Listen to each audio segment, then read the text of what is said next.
is Navigating Erasmus Mundus Scholarship, Tips and Insights.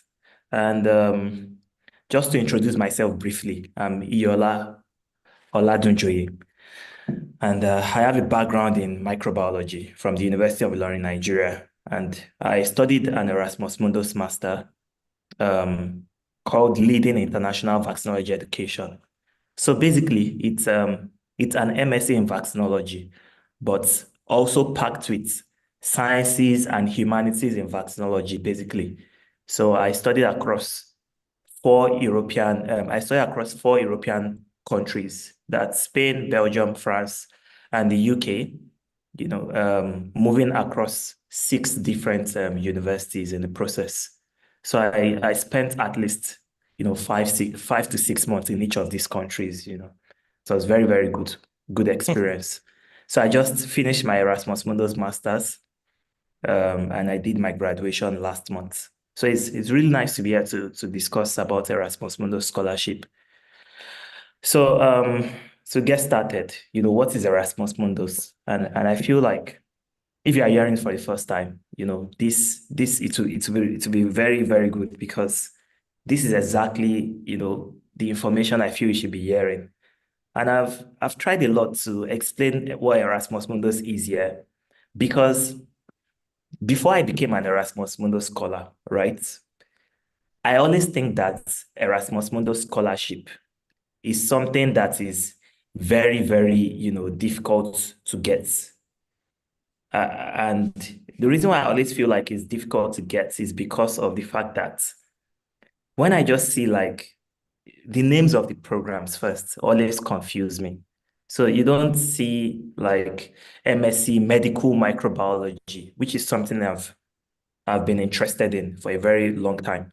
Or you don't see something like, masters in pharmacy or masters in engineering. You don't see things like that when you go through Erasmus Mundus programs. Then I also feel like, why do Erasmus Mundus scholars just travel everywhere? Are they really, studying or just touring Europe? So it always confuses me. So basically, Erasmus Mundus Joint Masters, which is EMGMs, in short, are mostly 2-year masters. So I know some Erasmus Mundus masters that are 1 year, but bulk of it are 2 years. And they are fully funded by the European Commission and coordinated mainly by European universities. So that's universities across European countries. And they are open to students globally. So anyone can apply from Erasmus Mundus scholarships, anyone from any country, from anywhere in the world. And they offer fully funded scholarships for top applicants. And the application periods vary from program to program. But right now, some Erasmus Mundus programs are available for application. So it starts from typically September to December. That's when applications start opening. And then the deadline usually vary depending on the program you're applying for. And that also varies from December to March. So currently, my program, the live program is not on for application. But another program called European Public Health is currently on for application and will close by January. So I think my program closes later in February. So then graduates of Erasmus Mundus Masters would receive a joint degree that is one certificate from multiple universities, or they receive multiple degrees that is separate certificate from different universities, or even both, depending on the program. And then there are over 150 Erasmus Mundus programs, and it varies across several fields. One thing is that no matter what discipline you are from, whether social science, social work, pharmacy, microbiology, medicine, education, name it, even music and arts, even space engineering, nothing, you can't think of any field that there is no corresponding Erasmus Mundus program for. So Erasmus Mundus programs are very diverse and interdisciplinary. So whatever field you are from, you can definitely apply for the Erasmus Mundus Masters. And recently, the Erasmus Mundus joint master degrees changed to Erasmus Mundus joint master without the degree. But this this does not mean anything, right? But it's just like an improvement to the scholarship structure, basically. So I read this news when that thing was changed. So this is a news from the Erasmus Mundus Association talking about what changes have happened to Erasmus Mundus. And in 2022, firstly, it was announced that the scholarships would increase. The monthly stipend would increase from 1,000 euro to 1,400 euros, which is a good thing. But the demerit of that is that, the scholarship became more generous. But usually when we get Erasmus Mundus scholarships, we used to have this travel allowance and installation costs, which is paid like upfront, about 3,000 euro for travel allowance and installation cost of 1,000 euro. But they stopped paying it for Erasmus Mundus Joint Masters. But cumulatively, 1,000 for a year is still better, even with the stipend structure of travel allowance and 1,000 euro monthly. It's just that when you get that cost, when you get those travel allowance, you can be able to offset any cost that deals with your travel and all those things. But in my opinion, I think 1,400 euro is better. But there are some other changes I would like to discuss. Well, one of those changes also include, to ensure sustainability and impact in Erasmus Mundus Joint Masters. So the ESCA now wants the program to enhance sustainability in terms of attracting non-scholarship students. So many Erasmus Mundus programs now accept students that are willing to self-fund for the program. But this is still on a competitive basis, because even if you say you have your money, you would still not get into Erasmus Mundus Masters if you are not a top applicant. Then also to ensure inclusivity. So they also provided some special needs funding for students with disability and just to promote diversity and inclusivity in Erasmus Mundus program. And initially, when I was applying for Erasmus Mundus Masters, you could only apply to 3 programs. I applied to 2 programs, right, during my time. But right now, you can apply to as many as possible. You are not restricted to applying to just 3 programs only. But I'll still advise you to have focus, and it's not about quantity but quality of your application. You can try one application and get it. I know people that just apply to one Erasmus Mundus programs, even very competitive ones, and they got in.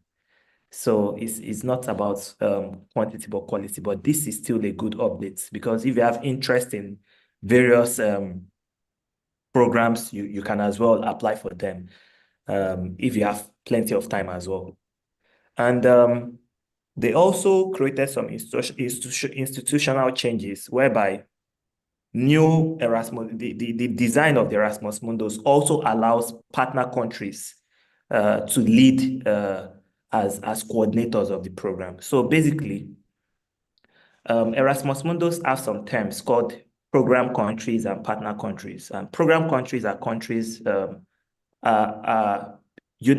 program country universities basically are universities within European Union, basically, which can be universities across various European countries, and partner countries are outside of the European Union.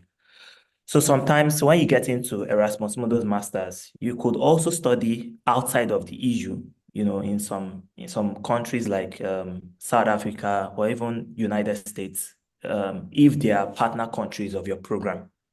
So, but before, these programs, the Erasmus Mundus programs, are usually coordinated by just universities within the EU. But with this new design, even universities outside of the EU can then serve as coordinators for these programs. And this is just to enhance the global recognition of Erasmus Mundus graduates. And by now, like you would have been thinking that, okay, so how do I really understand this Erasmus Mundus program? And how do I understand the structure of the program? And that is why I'm going to show several examples to enhance our understanding of what Erasmus Mundus is. So basically, if you want to get started as an applicant, your first place to go to is the Erasmus Mundus catalog. And Erasmus Mundus catalog, is on the European Commission's website.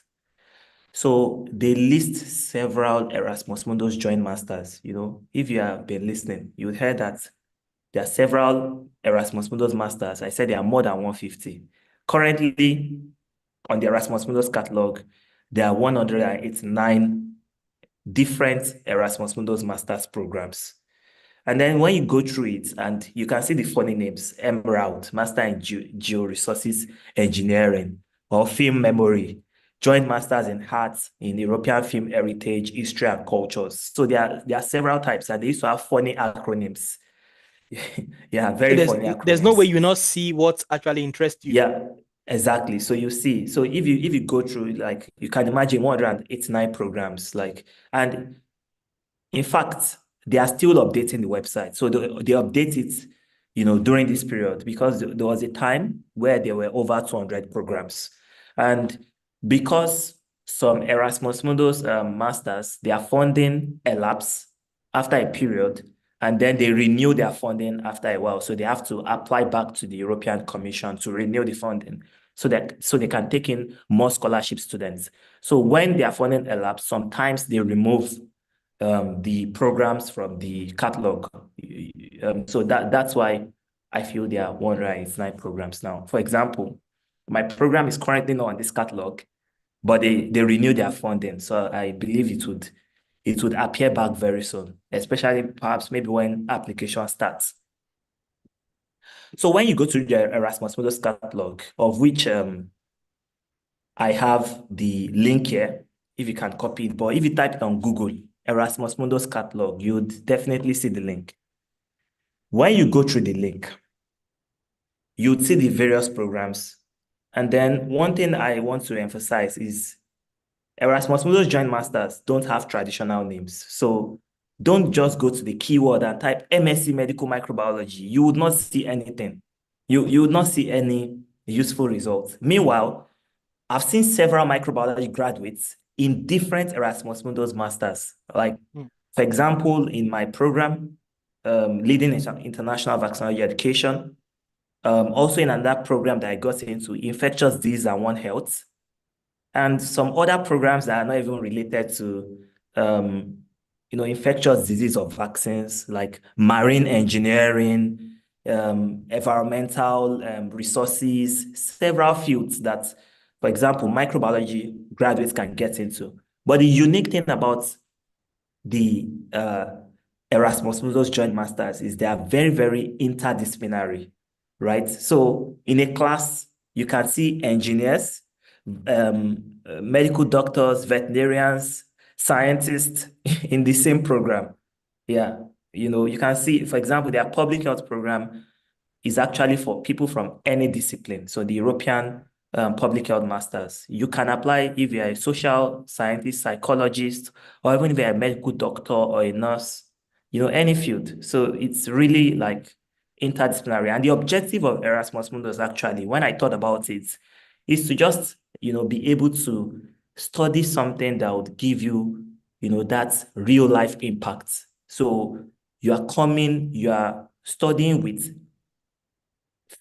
people from related discipline, that when you get into, workplace, these are also people that you would need to work with or collaborate with already.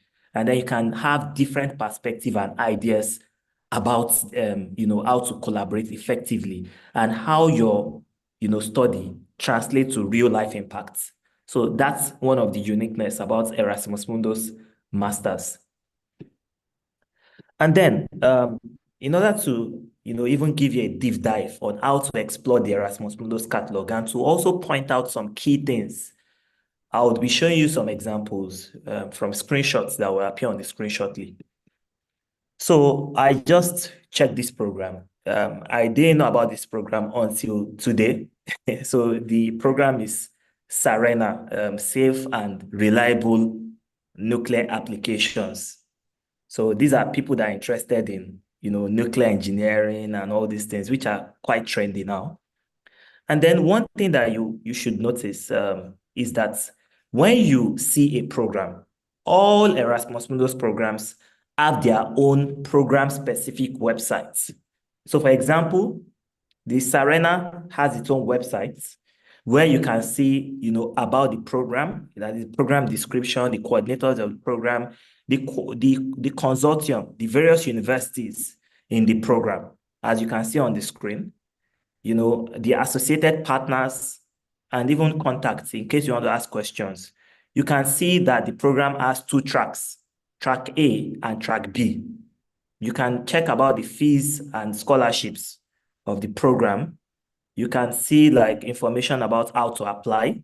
So usually this is the website of Sarena, but this is how, Erasmus Mundus Master's Program website are structured, something similar to this. But every program has its own website. And the reason why I'm saying this is that many people think Erasmus Mundus Masters is just one thing. No, it is not. It is several things. And what would determine, the information that you're meant to know is basically the information you find from the website of the program you're applying for.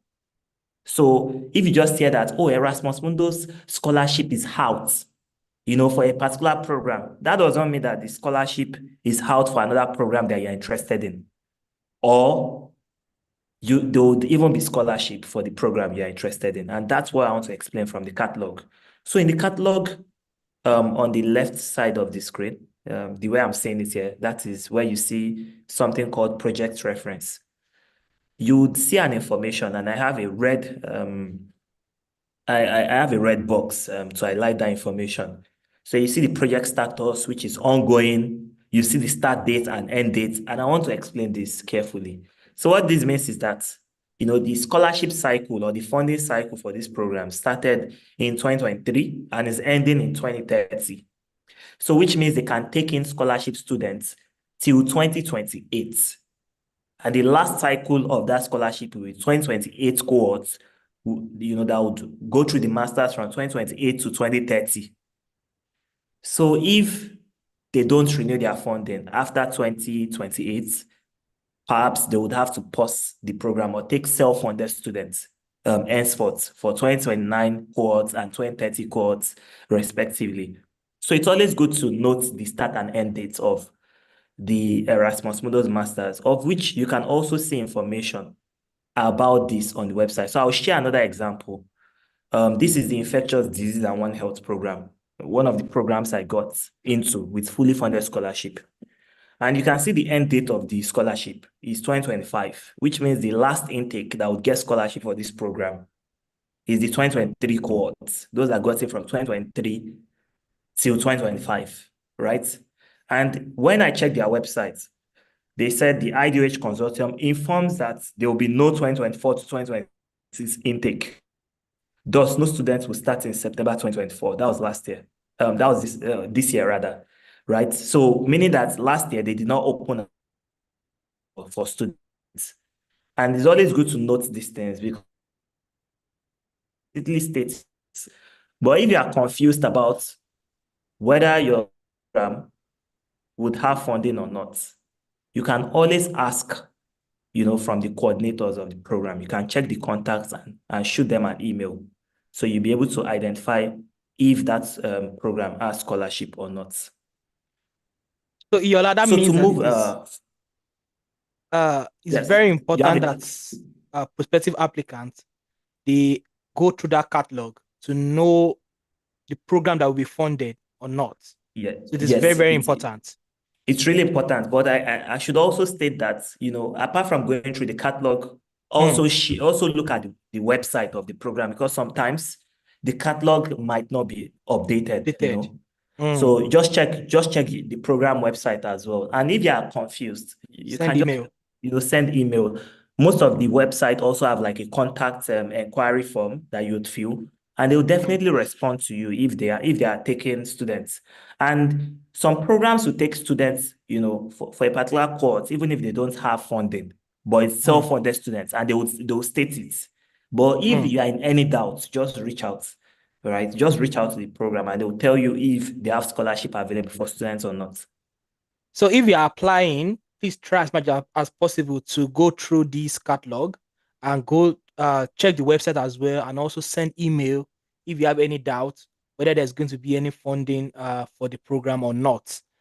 So yeah, Yeah. thank you for that.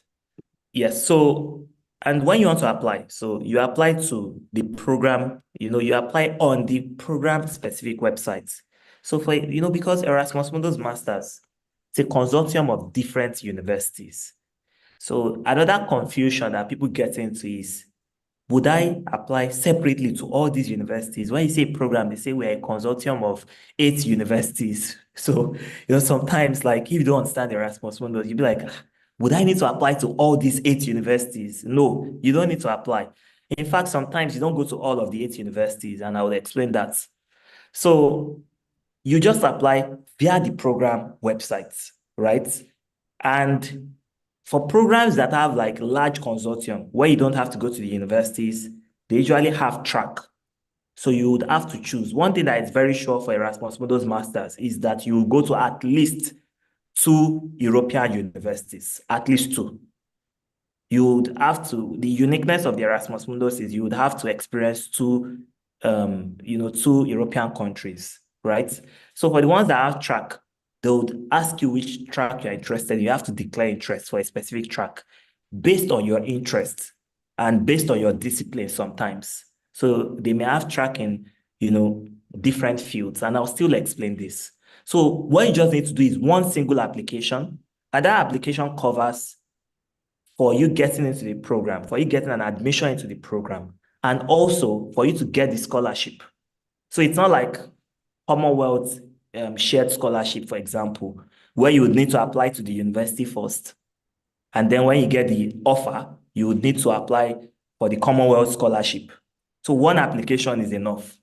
All you just need to make clear is, write a very good motivation, submit your CV, and I'll still discuss that for the program. So you'd have to do this on the program website. So for example, this is my program. I just typed it on Google, Erasmus Mundus Live. So if you are interested in vaccinology, I would invite you to apply, to this program. But it's currently not out. You can see application. They said call for application for 2025, 2026 intake. That is for those that want to, just do 1 year. So my program accepts some students that have perhaps a master's and very strong background in immunology for a 1 year program. So they just do the second year part of the program. Or if you're interested in, going for both for the 2 year long masters from 2025 to 2027, application will start in 29 days. That's next month. So you can already find how to apply the program structure and everything from the program service website. And all you just need to do is when this program comes out, just click apply now. And I have the website for you. If you're interested in vaccine, I invite you to apply for this. Yeah, like So one other thing, yes, for the other programs, they can see the link on the on the catalog page. website, they can see the link on the catalog page. So when they go to the websites of the program from the catalog, I Yes. can go back and show you the link. Okay. So this is the Erasmus Mundus catalog, right? You Mm. can see this Emerald, for example. That is the website, Mm. www.emgeoresources.eu. Mm. The film memory, www.filmmemory.eu, smacks.eu. So they can get, they can click the websites and every information they need about the application requirements, the application itself, the structure of the program, the various students in the program, they can find it on the website. And that's where they will apply if And you want that's to where they will apply. apply. The link to apply is also on the website. So they don't apply, to the university or from the catalog. No, they have to apply from the program specific websites. So Mm. that's what I'm trying to explain, right? And I would also mention one thing, right, from my own program life. It is very good to understand the program structure. And for all the Erasmus Mundus masters that I've seen, they explain in detail the structure of the program. You just have to read. And the reason why I'm saying this is people find it very difficult to, go through the website of the program they're applying to. And it's funny because if you are really motivated to get into a program, you should be able to know as much information as possible. You should know what you're getting into. Because one of the interview questions that I even got, when I applied to my program is, what do you know about our program, right? What do you know about the live program? And because I have studied, the websites, because I have gone to LinkedIn over 2 year period, I have studied the various students in the program, when they share their experiences, that they are now in Spain, they are now in Belgium, they are now in France, they've been to several pharmaceutical industries. This is what they are exploring in the program. Because I knew all of that, I could easily convince the selections committee that understand the program. So it's really important to understand the structure of the program you're applying to. Mm. So for example, from the website of my program, I have a screenshot showing the consortium involved in my program. So my program involves 5 European institutions across 3 countries, Spain, Belgium, and France. And these are the logos of the university, a university Iola, in Barcelona. Yeah, to choose something, it would be funny that during the interview, you're unable to mention the number of schools where you're going to study. So, exactly. It will be so very please funny. try as much as possible to read The the program's course website. page, the program website, to know everything about the program. Yeah, Yeah, it just will be want to very reiterate that. funny. Exactly, it will be very funny. Yeah, and it will be more funny when this program is track based, and I would explain that Mm, shortly. mm. So now you would imagine that perhaps 5 universities. Am I going to one or two? No, I went to all these 5 universities, and I studied across all of them, and even one more that's a partner institution, which is University of Oxford. But this is where you'd spend the 2 year duration in these universities, all of it, right? So, and in detail, they explain the structure of the program. The semester one, which is master one, is in Spain. And what you do in Spain is explained very well. You do immunology, 15 ECTS, that's credit units, what we call credit units. So it's quite different in Europe. They call it European Credit Transfer System. Immunopathology, 9 ECTS, and something they called grasping the changing world and language. So I did language when I was in Spain. So I did Spanish language, but the program, most Erasmus Mundus masters, or even all, are in English. But there are some programs that offer the masters in different language and in different languages, and I would explain that. But if you're applying to Erasmus Mundus masters, you just need English language sufficient. You don't need to learn any language. In fact, now my program does not make it compulsory for you to learn any language. But because I was really interested, because when I one of the reasons why I chose Erasmus Mundus is also to experience European culture and possibly to learn a new language as well. So I learned, I decided to study Spanish. People had options, like people that understood Spanish already had options to choose different language to learn, right, in Spain. Then in Belgium, and the Spain semester was splitted across 2 universities. That is University of Barcelona, and I study in Faculty of Biology, which is close to Camp Nou, like, Barcelona Stadium. And it was just like walkable distance to the Faculty of Biology. Yeah, it was unbelievable. Even though I'm not a football fan, I was still like really excited to see. Okay, so that's where they used to see Barcelona and Messi. Yeah, like it was unbelievable. Yeah, then and Autonomous University of Barcelona. So we also even studied in one of like the biggest hospitals in Barcelona, Valdebron Hospital, where they do a lot of work on immunology, autoimmunity, immunopathology, and all those things. So it was mind blowing. Like these are experts in the field that comes to teach you. And in Belgium, there's just one university, University of Antwerp. And Belgium is a small country, but it's like the hub of pharma, like pharmaceuticals in the world.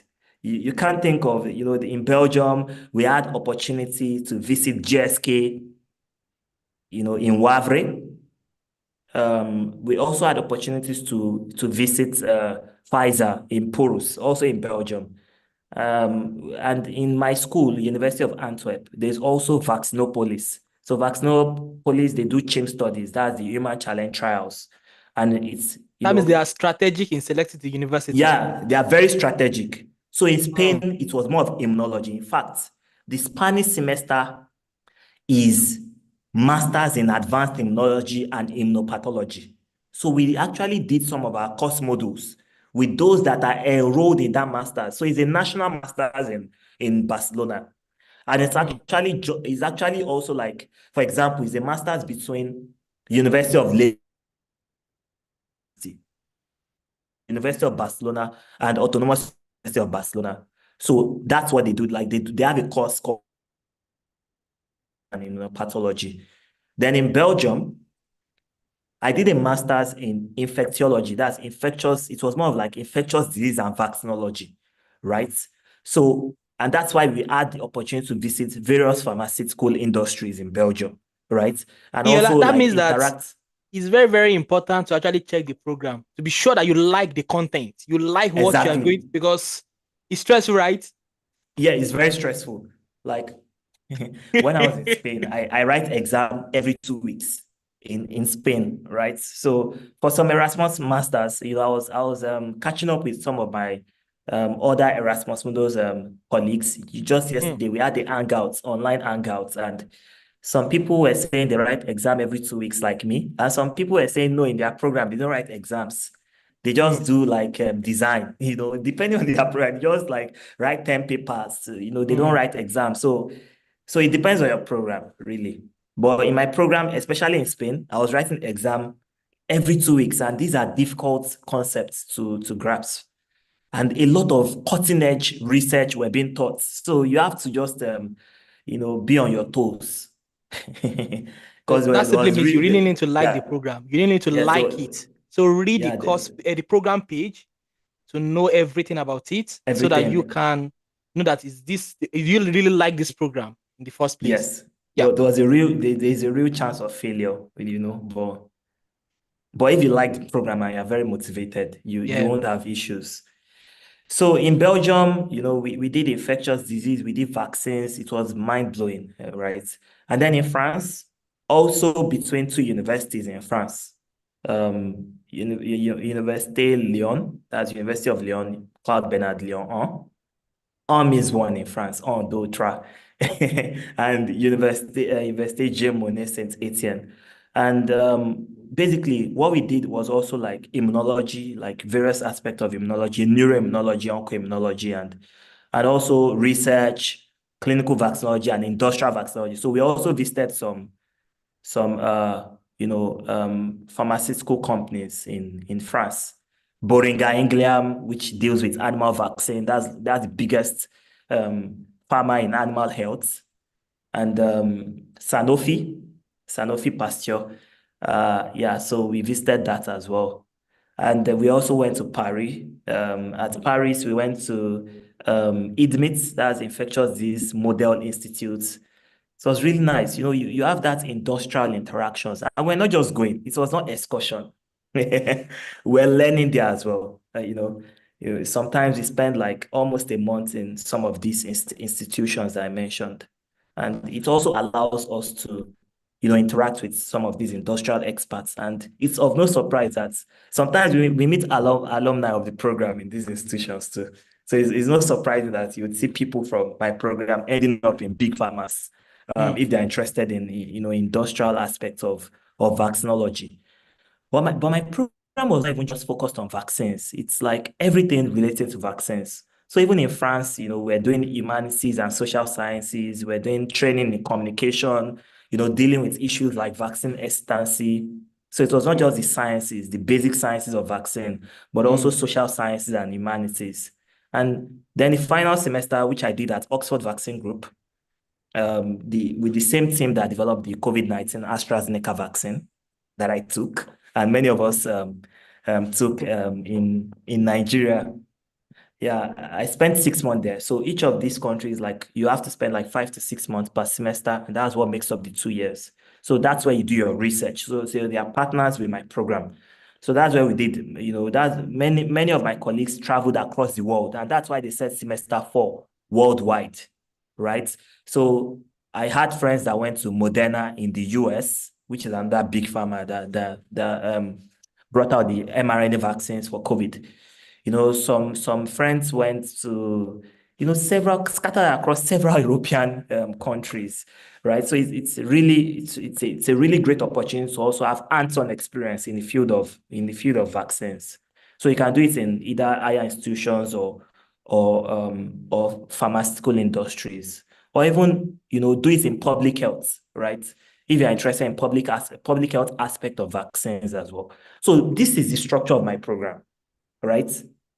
And you can't, from my explanation, you can't just judge that this is how all Erasmus Mundus masters look Mm. like. No, you have to know, the structure of your own program. And I would explain another one, so this is like my program explaining the degrees that I would get at the end of the program. So at the end of the day, we get triple master degree because each of the countries we went to, we're actually doing their master's degree there.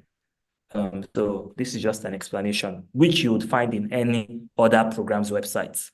So another program that I would like to explain, especially because some Erasmus Mundus masters are track-based, right, is the Europa Belt. So Europa Belt, yeah, is a public health masters, and it's awesome. Like, it's very great. So this program, for example, from the website, right, it's a program that has consortium of 8 universities in Europe, in Ireland, in France, in Spain, in Belgium, in the Netherlands, in Poland, and also in the UK, right? So the way the program is structured, now this program is very interesting because it's not just in English, but you can choose your track based on your language, and you have to show proficiency for that language. So if you just, for example, many of us from Nigeria can only study in English, it's obvious. English is our official language, right, in Nigeria. So you would have to look at it. They put like a color code here, and it's not very contrasting, but the color code in English, firstly, University of Sheffield in UK. Obviously, University of Sheffield would not teach in Spanish. Yeah, so in the UK, right? And also University College Dublin in Ireland, right? So if you're interested in going with the English track, and I'll focus on that henceforth, you'd either choose from your first year, you would either choose either from University of Sheffield in UK or University College Dublin in Ireland. So that's what you choose. And you also need to go and check the contents of each of the what they're exploring in public health, the aspect they're exploring in public health. Although both of them, both universities are exploring similar course contents, but you need to know what they are offering so that in your personal statements, you are able to, motivate your interest in that about why you are going to the UK or Ireland. Maybe because you like the country, or maybe because you like one of the course contents they're offering. And that's why you want to do your public health arts, University of Sheffield as against University College Dublin, Ireland. And that's for your first year.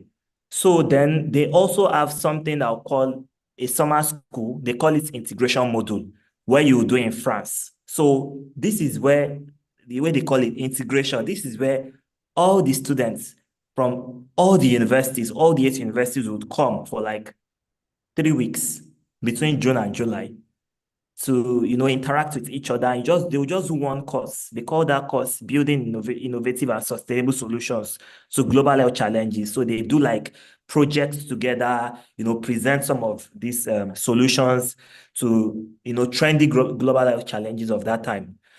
And it also allows you to interact with students across the consortium, right? So after you spend like almost a year doing your masters in the first country you've been to, you come to the integration module.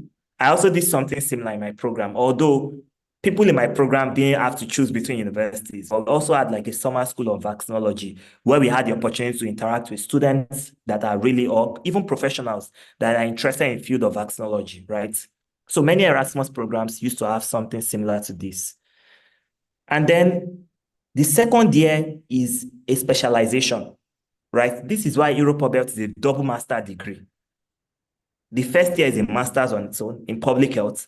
And then when you are really interested in some fields of vaccines, public health in this case, yeah, of public health. For example, the universities that are offering in English are of the following.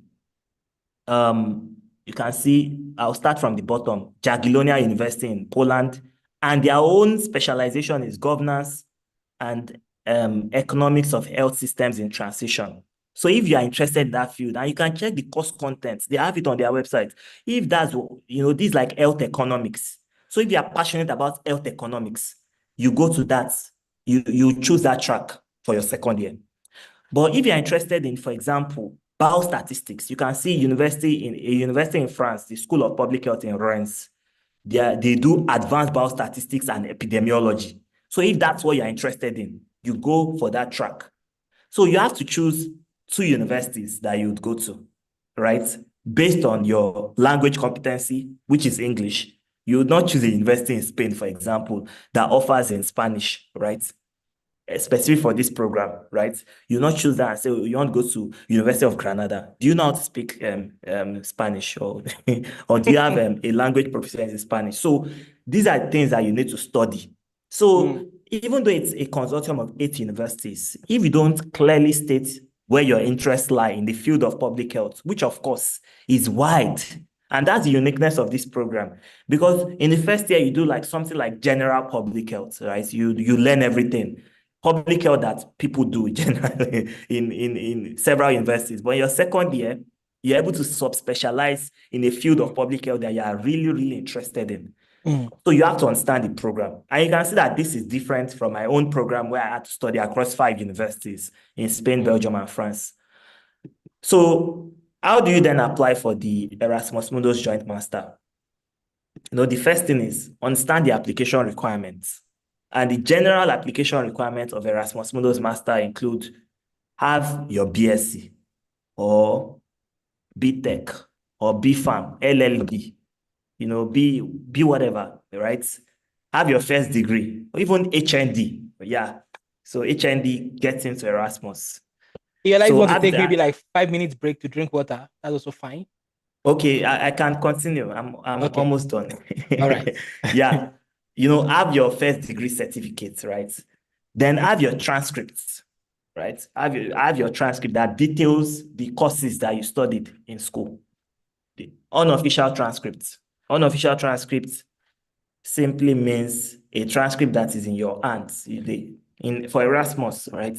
To the best of my knowledge, your university does not need to send your transcript to the program. No, just have the one in your hand, like the one you collected after graduation. Mm. Then the next thing is you have to write statement of purpose. And the statement of purpose vary from program to program. That is also why you need to go and study your program. Look at the application requirements. Look at, they also communicate what type of students they want, right? Students are interested in which areas, which fields. So this is also what you try to explain in your statement of purpose, that you're interested in this field, and that's why you're applying for the program. And so for some programs, they also give you some prompts, what you have to write. For example, my program, if you need to write your statements, they ask various question, like you would have to choose one of them. For example, I answered a question that is similar to this: how the life program would enhance your professional development or something. So you need your CV. And what I didn't put here is that most times some programs would state that you need Europa's CV. So Europa CV, and I don't know how I skipped this. I just remembered, and I can show you the websites.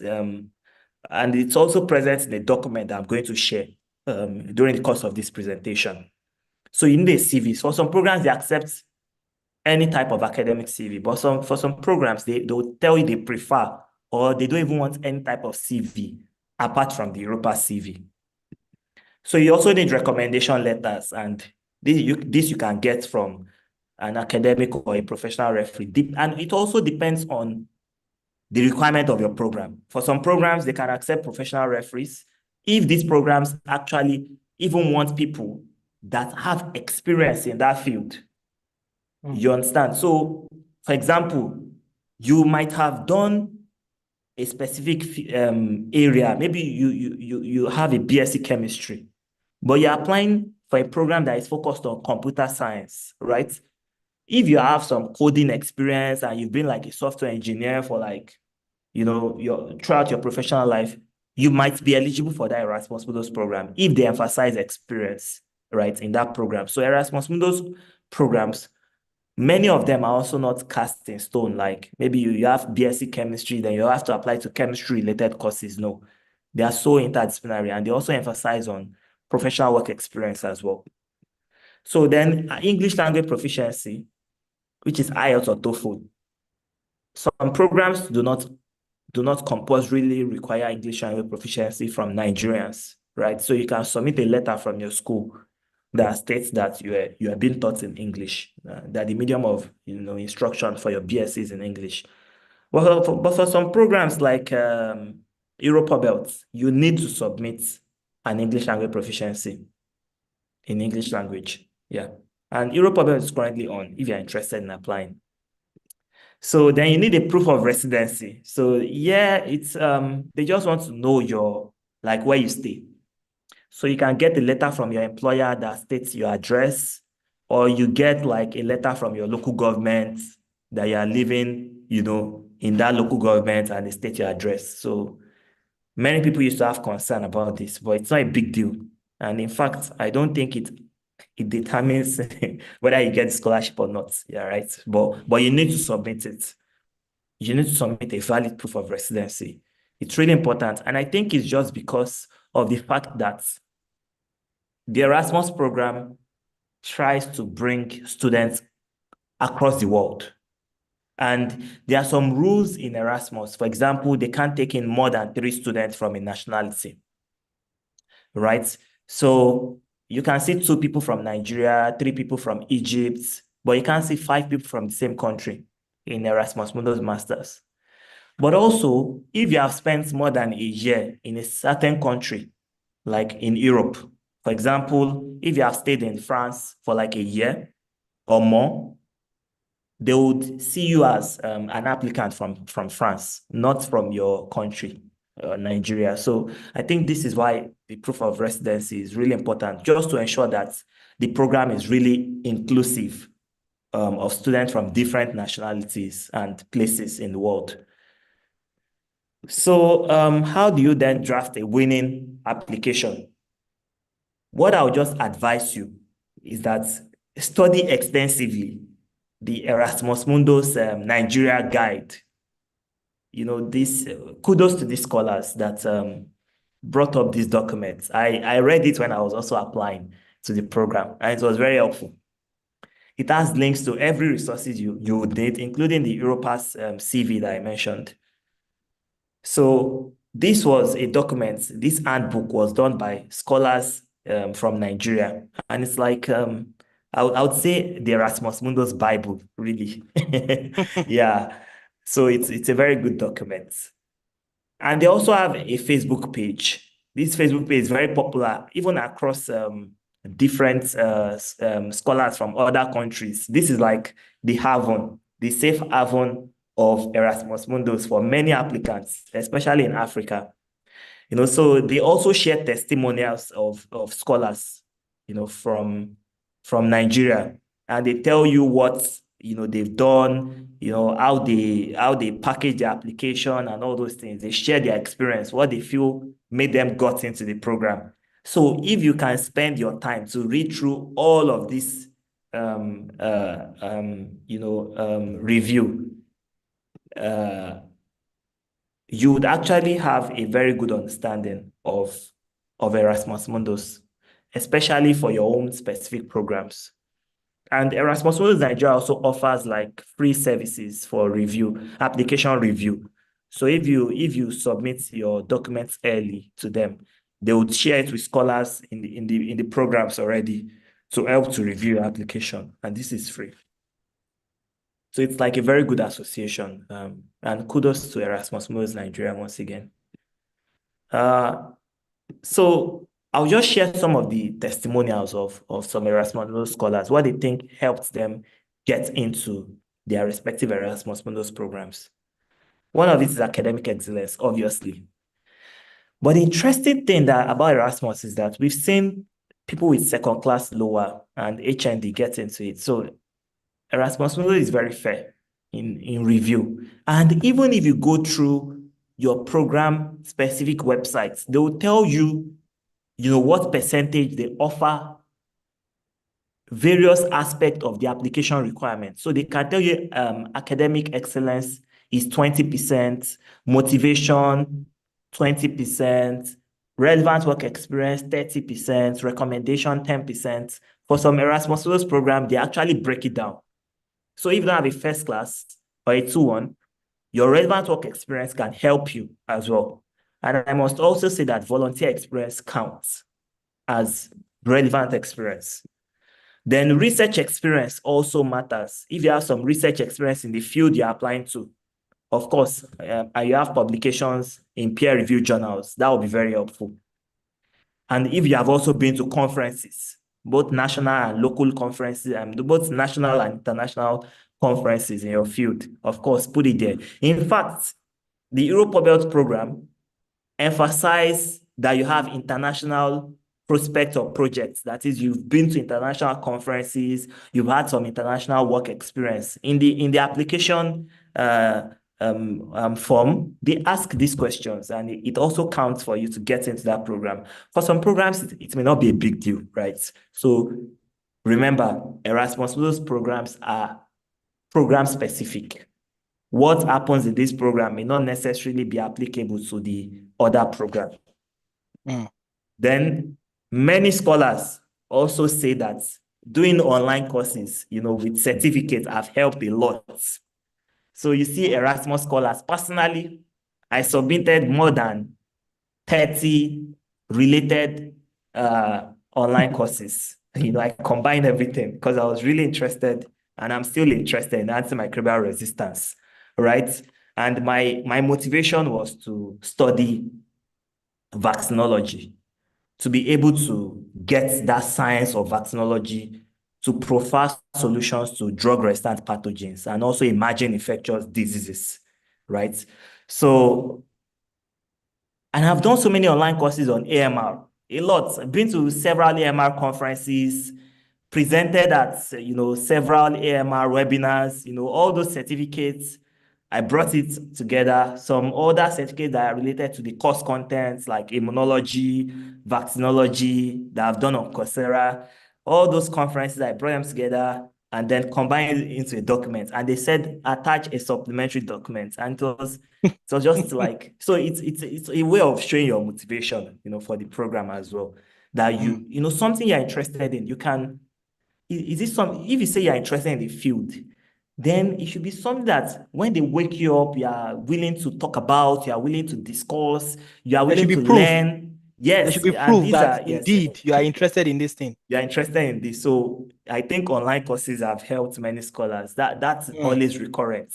I did like 30 courses. I did like Wow. 50 courses. You hear that? Like, so you hear that when you read testimonials of some scholars. Yeah. So then attention to details, really. If you are interested in any program and you can't go through the program website, you are not interested. Yeah, you are not. So, all Erasmus Mundus joint masters are different, and they also cite the qualities they want in future applicants. So you must know those things. You must be able to delineate such differences. That's why if you want to apply to several Erasmus Mundus masters, you cannot use the same SOP.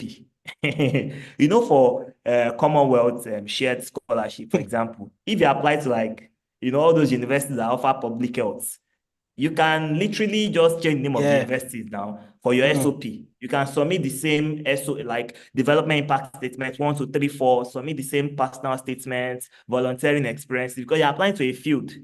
right? But if you do that for Erasmus, you won't get any of it. You may not get any of it. Yeah. Let me just be that way. So you need to pay specific attention to details of the program you're applying to. And lastly, of course, you should have genuine motivation and interest. And I feel like this also reflects on your understanding of the program, what we said the other time. So if you are really interested in the program you said you're interested in, then you must understand the structure of the program, and you must also be able to talk about your interest in that field and how you see this program, how you see how you are able to communicate the various aspects of the program in a way that it will launch the career that you want, right? So it's not just about getting the scholarship. In fact, I must emphasize that Erasmus Mundus Scholarship is not for people from indigent background. Like, I'm not saying, of course, you're applying for a scholarship because you cannot, or you cannot afford um, education to study abroad yourself. You cannot pay that money. It's a lot of money. As a matter of fact, the Erasmus Mundus Scholarship is worth more than 50,000 euros. And if you convert that to Naira today, I think that's more than 100 million Naira. You understand? So I'm trying to Google it. So try to Google it. So 50,000 euro is about 90 million Naira today. So you can't possibly, afford that. But you don't write your motivation to talk about, for example, I'm from a family of four. That's why I would need a scholarship. You might not even mention that you need a scholarship in your SOP. Just tell them how you're interested in the program, how you are prepared for the program, how you feel the program is well fit for your career, your future career goals, and all this. If you're a top applicant, you will be awarded the scholarship, even if you have your money sometimes. Yeah, because for example, my program, they used to ask one question: can you self-fund? And a lot of us will say no, right? Because genuinely, I can't self-fund I don't have 90 million naira to self-fund, right? So I need the scholarship. I need to pay my school fees and to also give me stipend, I need that. But when we interacted with the coordinators in our program, they said, even if you answer yes, you can self-fund, and you're a top applicant, you would still get the scholarship. The purpose of asking that question is that, even if you can self-fund, but you don't deserve to get in the program, you won't get it. Because Erasmus Mundus programs are very competitive and are also very challenging. So you must have that interest and motivation, right, to get in the program. So they only rank you if you say you can self-fund and perhaps you don't get the scholarship, then you get into the program and have the opportunity to have the experience as well.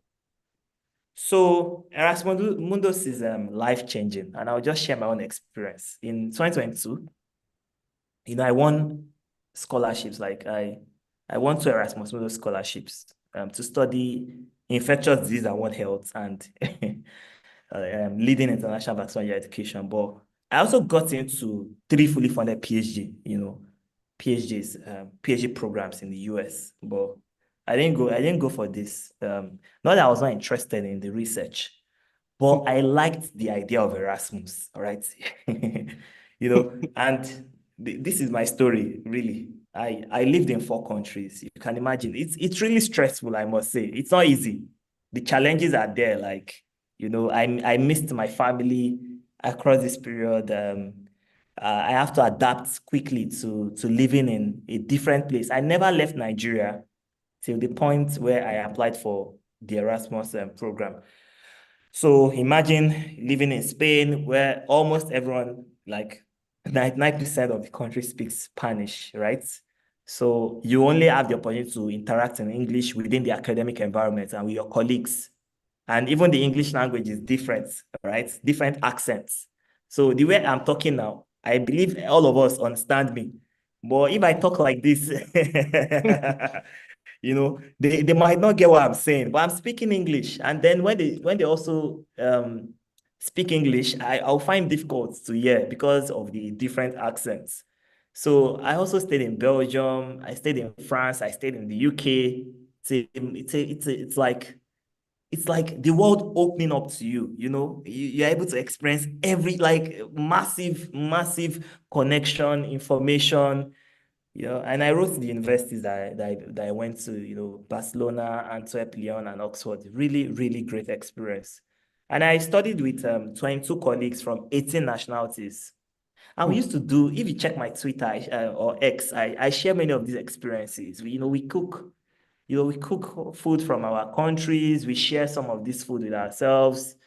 I've ate from almost every part of the world. I've ate delicacies from different places. And then one unique thing I appreciate about my program is that I was the only microbiologist in my program. I had colleagues that were pharmacists, that were veterinarians, that were medical doctors, and we collaborated on several projects. That opportunity to be able to, share ideas was absolutely outstanding. You are able to see beyond your own constraints and limitations. And, even though I didn't go to the US, I went to study. I also had the opportunity to visit the US for conferences twice, not just once, in my first year and in my second year. And you So receive an award. Even one yes, and I award. received that. Yeah, I received an award in the US, the ASM Young Ambassador Excellence Award. Yeah, which was great. So, I've, these are the countries that I've had professional courses to visit. That's 5 countries already. But then I visited other places, and I would say I didn't travel a lot, right?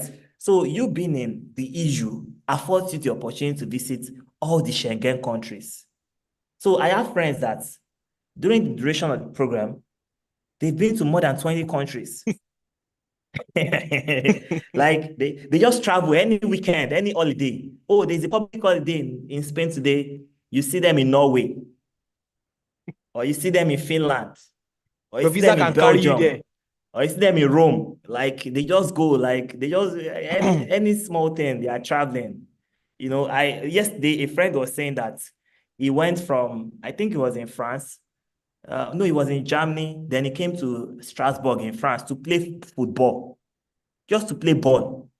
You know, yeah, he left Germany to in Nigeria, and he was sharing his experience yesterday when we had this get together. So it's really amazing. I also, even though I didn't travel a lot because I'm like a get inside kind of person, but I also had the opportunities to visit some countries like, Amsterdam.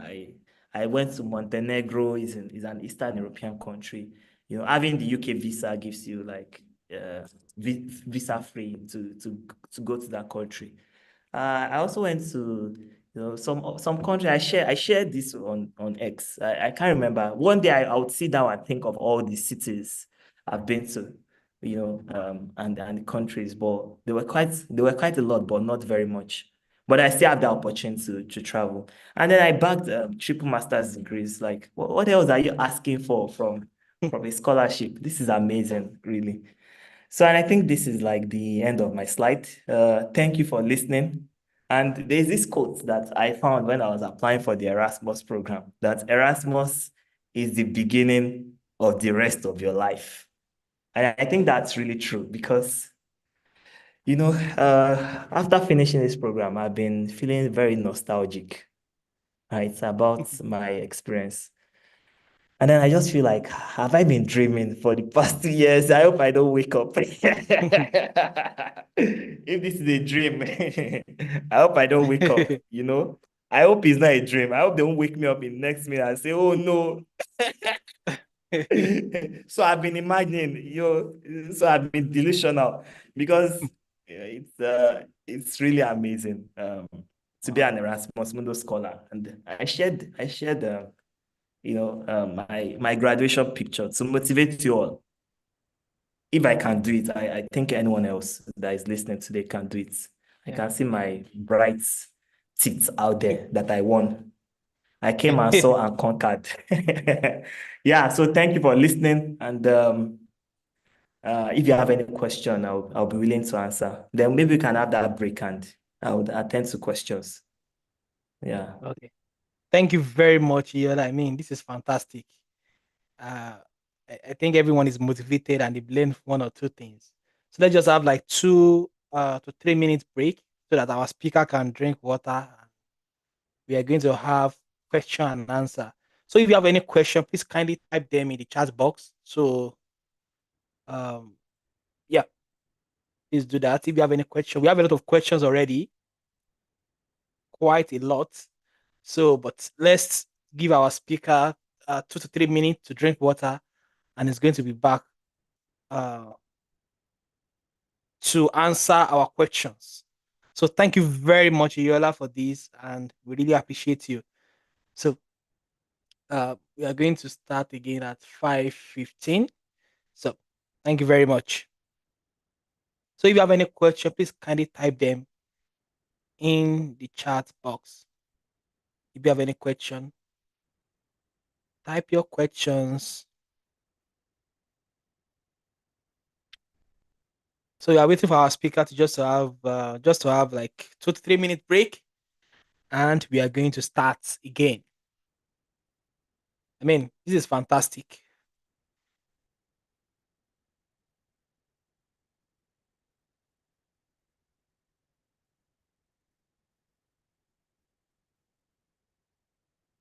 If you have any question, type them in the chat box. Once our speaker is back, I'm going to read them out for him to give us full answer and additional insights.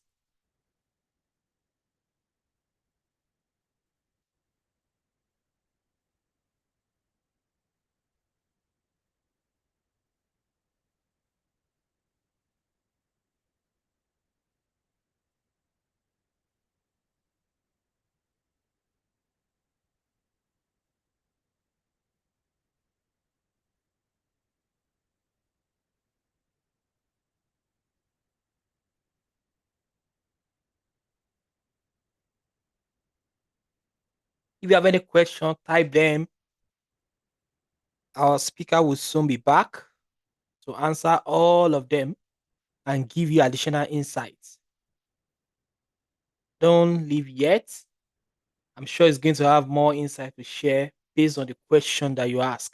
So if you have any question at all, kindly share, kindly type them in the chat box. I'm going to read them out.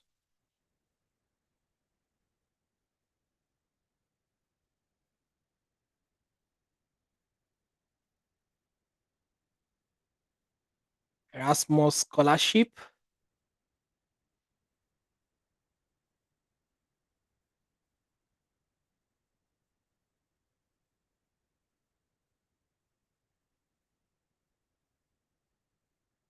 I can see quite a lot of questions. So our speaker will soon be back. Then I'm going to read all of them out.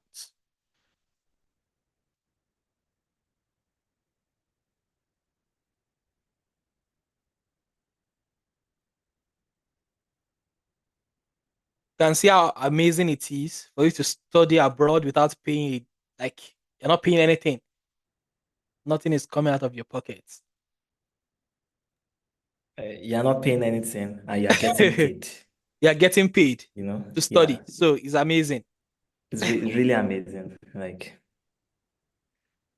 I think our speaker is imagine back getting 1,400 euro. every month just to study. Just to study, imagine. And your trips across countries, I mean, when you want to go to Spain, that will also be funded. I mean, your trips to move around Europe, well, it's not expensive anyway. So, do you get the question?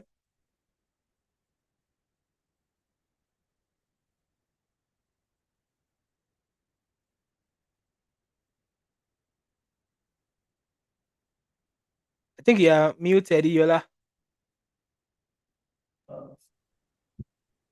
Yeah, so So it's not expensive to travel across Europe. So Yeah. usually for my program, they would they would not fund you to travel across Europe. Though, as I explained before, there used to be this travel allowance that they give like every at the beginning of every year. That is when you Oh. first get in the program and the following year. But the stipend is enough to also cover for your trip. And for some programs like mine, if you have to travel across several institutions, right? I mean, to several pharmaceutical companies, like as a group. So Mm. this is usually covered. This is usually covered. So we don't have to, it doesn't come out from our pockets. So sometimes they just, convey us with a bus. Because even in Europe, you can travel like via bus. For example, when I finished in Spain, in Barcelona, and I was going to Belgium, right? Or was it from Belgium to France? Yeah, it was from Belgium to France. So I took a bus from Antwerp to Lyon in France. Yeah. So Amazing. yeah, it's really amazing. Sometimes it's not even easy to travel from Lagos to Kano with bus. Yeah, so I'm going to Brussels next next month, and I'll be going via train, right? So Imagine. so it's quite cheap and affordable to travel across Europe. I would even And say safe. that, yeah, and it's like Nothing to worry about. nothing to worry about. The road network is amazing. I remember when we went to, yeah, in my program, went to Vaccine Formulation Institute in Geneva, Switzerland. And we had to go from France. We took bus. It was about 2 hours trip from Lyon to Geneva, right? We spent like a week there and we took bus back to Wow. Lyon. So I think you have the questions road now. it just feels like you are traveling across like Mm. a city and it's another country entirely. Yeah. So let's take So the we first can we can question. start taking the questions. Okay. Thank you. Thank you very much. So the first question here is the question I would like him to talk about is that do iHealth and TOEFL give candidates edge above other candidates? Like if you submit the English proficiency exam, your results, is it going to give you any edge? Is it mandatory for you to do that? Yeah, so first thing first, I think this would whether you need IELTS or TOEFL, right, would depend on your program. So I just mentioned that, for example, like, so for life and IDH, they require IELTS or TOEFL. And I had TOEFL when I was applying, but I didn't use TOEFL for life, and I got into it. I used TOEFL for IELTS. I used TOEFL for IDH rather, because, and I would explain. So if I don't have to use TOEFL, I don't like to use it. And the reason why I don't like to use it is also to create a statement Hmm. that Nigeria is an English speaking country. So if I request a waiver from uh, the the the program and they mentioned that I don't need to submit TOEFL or IELTS, I would not submit it.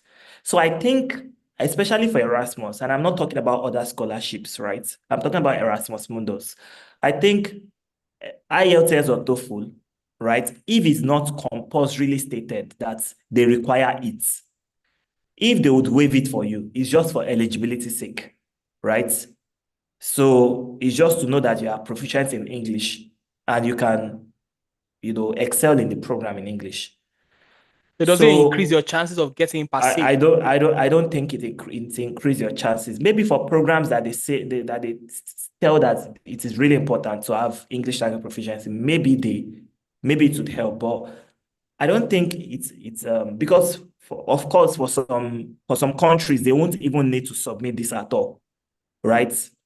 So I would not say it helps you in any way, but submitting English language requirements can harm you sometimes. And I would explain why. So if you have to submit a TOEFL result, Yes. they would tell you that, okay, you need to have 90, right? Maybe 90 over 120. And then they tell you that, okay, they want at least 22 in speaking, 25 in reading, 20, and let's say you had 100 or even 110, but you had 20 in speaking and you submit it, you won't be eligible for the program, of course, because even though you had like cumulatively above what they required for some specific area, you had shortfall, so it won't help you. So if you can request a waiver from that kind of program, it will be better not to submit your English language requirements, English language certificate for that, if you can. So, and honestly, I also don't feel like these certificates are a true test of proficiency in English. I can argue that. I can do a debate on that, maybe later in the future. So, because I just think that those exams are just um, I just meant to just take money from applicants, in my own opinion.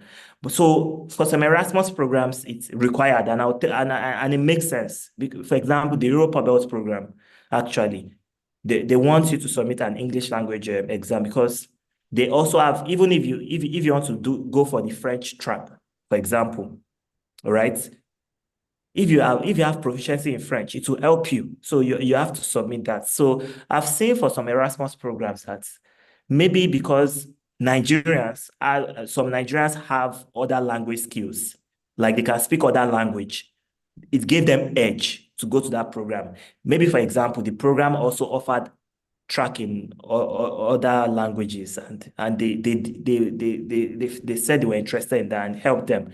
So I've seen some people mention that having other language maybe helped them get in the program. But of course, if you waived it, it won't harm you. At least I waived it for I didn't even use English language exam for the live program, and I got into it, and I completed the program successfully too. So yeah. Thank you for the response. So another question here is from Taiwo. Thank you for the insightful presentation. What were the things you considered before picking Erasmus instead of one of the three US PhD programs I, you I think I got mentioned admitted that. for? I think I mentioned that already. So Oh, so the programs that I got in the US were PhDs in microbiology and immunology, right? mm, The research were very interesting. They were also related to things I was interested in. But the Erasmus program was focused on vaccinology. And vaccinology has always been my interest. It's one of the reasons why I studied microbiology, in fact. So I've always been interested in providing vaccine solutions to emerging pathogens. And when I got into microbiology, AMR as well. So, and at the time I was getting Erasmus, the only thing that saved us at that time was vaccines. The reason why we came out from COVID-19 lockdown, right? So it was a trendy field. It was an emerging field as well. Even though it has been there, it was something that I feel like it would really contribute to my future, being a vaccinologist. And I know that you can always do a PhD anytime. So PhD is research, but the program didn't just like train me on the sciences of vaccines and improved my knowledge in concept that I feel like if I get into a PhD program now, I would excel better than, you were. just starting from BSc to a direct PhD program. So Mm, right now, I would say that I am well equipped in terms of knowledge and in terms of connections, rather than going to a PhD program and starting research. mm. And also, I would also admit that I didn't like the idea of doing a PhD for a very long time, for 5, 6 years in the US. So, so yeah. So that person also asks that why life and not IDOH? I don't know what IDOH is. Yeah, IDOH is infectious disease and One Health. So it's really Oh, okay. interesting. Because when I rejected the life offer, the selection committee reached out and asked why. So they wanted to know why, because I was a very strong applicant for the program. And when you look at live and IDH, based on my own perspective, it's like two sides of a coin. The programs are very similar. like immunology in first semester. You also do statistics. I did statistics in life too. You do infectious disease, you do One Health. They were like two sides of a coin, kind of, in my opinion. You do cancer, I did cancer in life, you do cancer in IDH.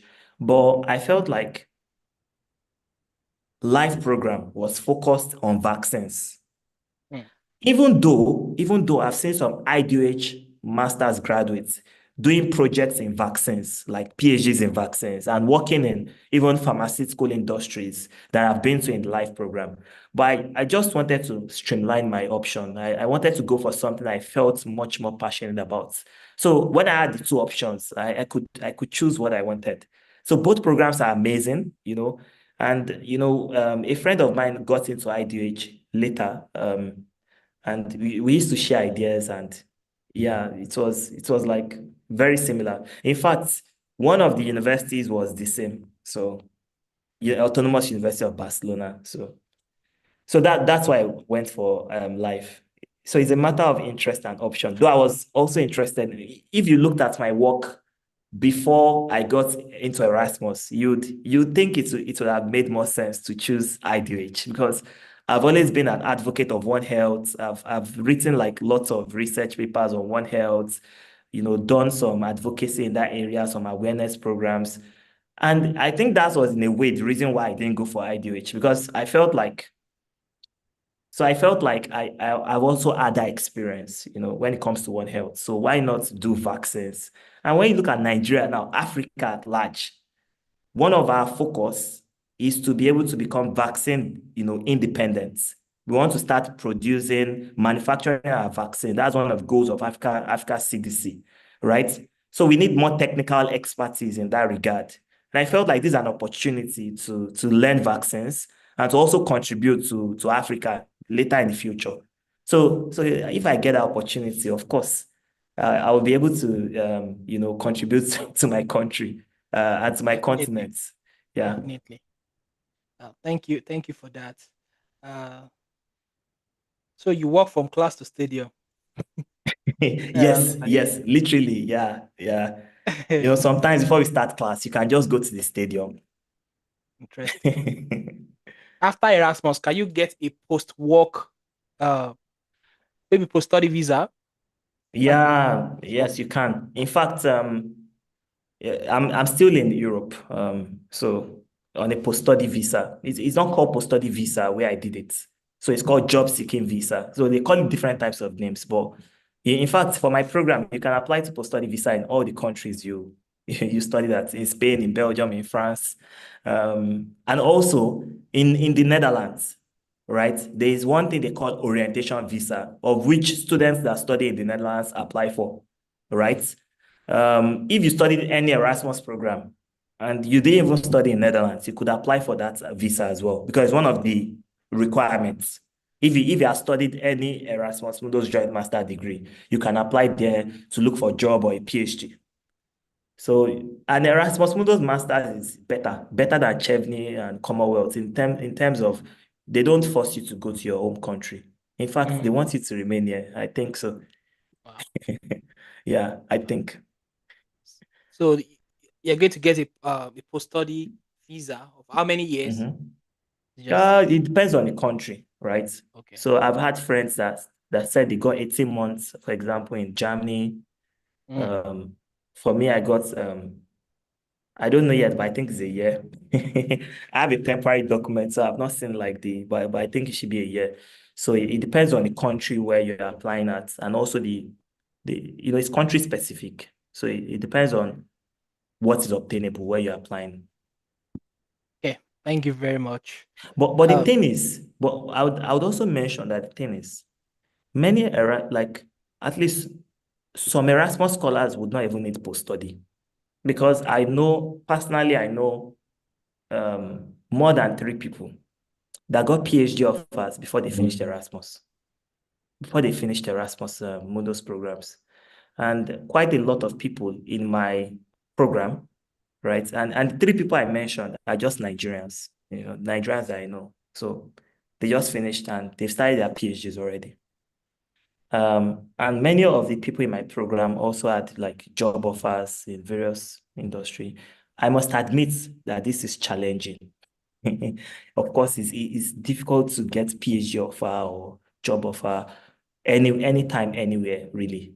But Erasmus Mundus increases it would increase your chance to get it, really, because already you would interact with, possible recruiters for both PhD and job. And if you can build that connection and network, it would enhance your chances. So you might not even need to apply for a post-study visa. But if you need that, you can, of course. Thank you for that. Uh, yes, the video is going to be posted. So just check the YouTube channel. And also, if you have not subscribed, please kindly subscribe to the channel. And,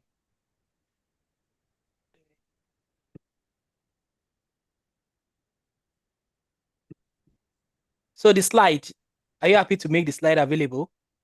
And just upload it to Yeah, Google Doc, then share it yes, in the I comment section. Ah, okay. I can. I can make the slide available. Thank you. Is the statement of purpose the same as motivation letter or personal statement? Yeah, I hear this question a lot. To me, they are the same. I just think they are just chronology. They are just what do you call, like, synonyms of each Synonyms. other. Yeah. Yeah, I just think they are terminology. Sometimes they even call it just statements, right? Mm, In case of Erasmus, my opinion is that what really matters is the program you're applying to. So, for example, in IDOH, I remember that my statement was 3 pages. Yeah, it was 3 pages. It was so excessively long. Maybe I will not submit that kind of statement for any application again. But I submitted 3 pages because they said in no more than 3 pages. I think 1,500 words, if I remember the requirements clearly, right? And I felt like, okay, I would exhaust it. If they say 3 pages, fine, they'll get it, right? So, mhm. and then for life, it was about 4,500 characters. And I think that's about 500 words. You understand? And in life, they did not even call it statement of purpose. They just said, they asked different questions, right? Mm. Like what inspires you, they said, what other thing do you want the selection committee to know apart from your academic excellence? They also asked the question about how would the life program enhance your professional development. So that was the question I answered. So I don't think you should care about what it is called, in my opinion. I think Yeah. whatever you have to write must have some certain elements, your motivation for the program. You must also present yourself in the best light. So I'm a pharmacist and I've been working in the area of public health. I'm a microbiologist. I've been working in the area of One Health and infectious diseases. You must be able to write what you've been doing and why you feel like you are the best applicant for the program. And you must also be able to write about how the program is good for you, is best fit for you. So it's like a lock and fit. So this is who I am. This is what the program is. This is how we come together. And this is how I can use this program to strengthen my professional, development to excel. And you must also be able to talk about, your future career goal, because how would you want someone to invest 90 million naira in you without showing workings? So you must be able to show workings of what you were doing before. Then you use that to also talk about how you are going to use that to propel your career forward. Because I think, to a very large extent, that also determines if that program, your success also determines if that program would continue to get funding, right? So these are the elements of motivation letter in a way, or statement of purpose, or personal statement. So however you want to write your motivation is your personal story, right? However you want to write it the way you feel like it will be appreciated by the selections committee. And there are very many examples. There are very, people have, dealt with how to write. If you just type it, how to write personal, how to write statement of purpose. There are so many examples And there, check the channel as right? well. There are a number of videos Yeah, on you that. can check. You can check. I know. Yeah. Adebisi has also done so many videos on that. So you can check and but what I used to tell people is just be original. Don't use templates, right? Yes. Tell your story the way you want it. Think about sometimes if we are really motivated and interested in an area, you will see that is and you are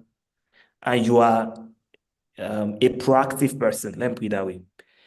You would see that when you look at your career in retrospect, like your education, your career, you see you've been working hard to get to the point you are. And then when you tell this story in a very convincing manner, especially emphasizing on the relatedness to the program you're applying for, right? So for example, when I was applying for life, I did not necessarily have any work experience in vaccinology. In fact, I didn't work in biomedical sciences. My area of expertise as of then was in environmental microbiology and public health. But I had a background in immunology with my microbiology degree. I did one course in immunology and I had A in it, right? And I was able to relate my experiences in One Health, basically, having worked across several fields, to how that has, really made me realize the importance of vaccines for emerging infectious disease and drug-resistant pathogens. And that's why I'm applying for the program. And I told them about some research I've done, and some courses I've taken, some trainings I've done to upskill. And I feel like, I made it clear that this makes me an excellent candidate for the program because some of these courses I'll do in the program and so I can excel. So, and, when I wrote the story like that, it made sense and they called for interview and they were able to hear from me. And I know that if you're the one that will give me the fund right now, perhaps you'd have also given me, you give me a chance to get into your program, really. So that's really what you have to do. Don't care about the terminology. Yeah, that's what I was trying to remember. And of course, if they have any definition for it, some will explain what they actually want you to Exactly. write about. So check that out as well. And to add to what he said, you always have a story to tell, no matter how bad it is. There's always something to say. There's always something that you've done that you can write about. So this application journey is basically who can tell the best story, who can tell how their experiences have come together to be able to build them or to be able to add to them, to be able to contribute to their journey in one or two ways. That's really what they want to see. So talk about what you've done in a coherent way, and I'm sure um, they'll be able to relate, and your journey is going to inspire them to give you the funding. Remember, this is quite a lot of money, and they are investing in you. Um, do I stand a chance of getting awarded? Okay, is it possible to apply for Erasmus in one's final year of undergraduate study? If you are your final year now, Yeah, it can you is apply? possible. Just hope that ASU strike does not And you have all your derail you from documents. resuming. But yeah, yeah, and have your document before you start the program. But yes, I've seen fresh graduates, In fact, on the graduate, I've gotten into Erasmus. One of them, I think he could not resume because ASU strike happened. That's why I mentioned that. But I think he applied again and got it again. So yeah, you can apply. So far, you would finish your university and you would have your BSc certificates and transcripts before you resume the program. Hmm. Do I stand a chance of getting awarded with second class upper? I think Yes, of course. You have, even if you have second class lower, you have a chance of getting awarded. so. If you have second class lower, don't self reject yourself. It's about Yeah. trying, it's about telling your story, it's about preparing a very good application. You still stand a chance with Erasmus Mundus Scholarship. But if with a So, second class lower, I should emphasize you must be able to show how you've improved. mm, You must be able to distinguish yourself. yes. So even though you've had academic deficits, how have you had like expansive work experience in that field? How have you demonstrated yourself? Or like some people would go and do PGD, right, or masters after Mm. their BSc and have distinctions in this thing and be able to prove that, yeah, that second class lower does not define their their intellectual capacity, really. So Thank you for the addition. Can you apply without work experience? yes, you can apply, but I must mention that I don't like undergraduate students from Nigeria stating that they don't have work experience. And anyone that states that they don't have work experience, in my strong opinion, did not do what they were required to do in school, Hmm, right? I agree. You do IT, you do IT. You do IT, what we call Student Industrial Work Experience Scheme. Hmm. For many universities, it's 6 months, 6 month long. That's work experience. What were you doing? Because we even produce report after IT and have to defend it, right? So that's a valuable work experience. Students industrial work experience scheme. It's Yes. literally in the initiative. Right. So that's a work experience. If you don't know, you do undergraduate research. For mine, I spent about 8 months doing that, learned several skills that was very helpful for me to get into the job market. That's relevant work experience, right? For some programs like pharmacy, you would have to do Internship. like an internship placement for one Hmm. year. Yeah. What do you call that? Work experience. So You I volunteered would, in I would, different yeah. places. You Volunteer for you you you awareness, should all have those things. volunteered, yeah, volunteered with organizations that you're interested in. Volunteer experience is work experience, even though it's unpaid. Definitely. So you can apply if that question is saying that, okay, can I apply after I graduate from school, like without having, that post study work experience? Yes, you can apply for Erasmus and get it. There was someone that, in fact, there was a program like that the person had gotten into Erasmus, and after they got into Erasmus was when they graduated from their BSc, right? Hmm. So yeah, you can get it. So if that person can do it, you can as well. Thank you very much. Is the IELTS requirement for Europe Hub held, is it during or after the application? When are you It going is to during submit? during the application. And something funny used to happen to Europa Belt. I always look forward to it, even though it's like very terrible. But I always look forward to it to share what I'm about to share. So by the time you apply for Europa Belt, they are going to release a list of ineligible applicants. And that list sometimes used to have more than 1,000 applicants that are ineligible for a program just because they didn't submit their IELTS, or maybe they didn't state clearly what track they're interested in, Hmm. or maybe they were not paying attention to detail. So imagine having to go through the stress of applying, and then because you didn't fulfill the basic application requirements, your application is rendered ineligible, right? Like after a week or 2 weeks after you apply, that's a waste of time. So they require IELTS and it's compulsory for Europa Belt. So it's not contestable, right? Thank you for that. Another question is that do EMJM, I think Erasmus Mundus Joint Masters, only accept extremely limited candidates, that is 3 candidates, for each application year, or just a single course? Oh, okay. So maybe I didn't make that clear. So in my program, we were 23 students, right, from different countries, but they would not pick more than three people from a country, That will be right? funded. That will be funded. Yeah. So Hmm. so Just yeah, for you your can own have. program, not the whole. I think that's the rule of Erasmus Mundus generally, just to make sure that it is inclusive of every country. So if they can pick more than three students from a country, like how would other countries get into the program? So they want it to be very international, right? So you're not just competing to get in a program, but you also need to be one of the best from your country as well, one of the best applicants to get in the program. For example, in my program, I knew about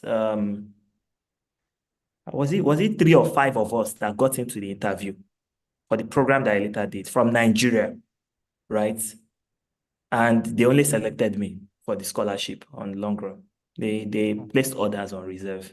So even though they can select about three people from a country, they might also decide not to because they also have like some criteria about selecting um uh a set number of people from in a region like Africa, for example. So in my class, there was one Ugandan, one Nigerian, one Ghanaian, two people from Egypt, and we're like the African representative. There were other people from Asia, Bangladesh, Nepal, and all that. So they also try to make sure that it is as international as possible. Just to, and we all made up 23 students eventually. So these are like some specific rules to ensure, nationality balance and also gender balance. mm, So they must not pick more female than men, of course, to make it more inclusive as well. mm. Thank you for the response. So someone asked that without research publication, can someone stand a chance if the person has work experience, volunteer experience, Yes, massive online courses? yes, you don't need research experience although, like I said, you have research experience but you don't need to Yes, have there is the publications publications. to get into Erasmus. It's not a set criteria. So yeah, you can get into Erasmus Masters without scientific publications. So everyone is saying thank you. I'm not just reading that out. So thank you very much, Oh, Yola. Someone said thank you for listening. your ex is always engaging. It was nice connecting with you on X, and you are a kind Ah, person. nice. Open to conversation. Thank you for your presentation today. From Abba Matthew. So can one take his Um, spouse to travel with after getting Erasmus? Can you go with this your question spouse? is very important. Yes and no. So Erasmus does not fund your family. It's just you. But I have seen several Erasmus scholars Hmm. travel with their family. I would say it depends on two things. Number one, the country you are going to. So, for example, so so uh UK, for example, right? UK, for example, till last year, they allowed master students to come with their families. But right now they've stopped it. And there are some Erasmus programs that your first year or maybe later you would have to do in the UK. So for example, if you have to start in the UK, Hmm. you won't be able to go with your family. You understand?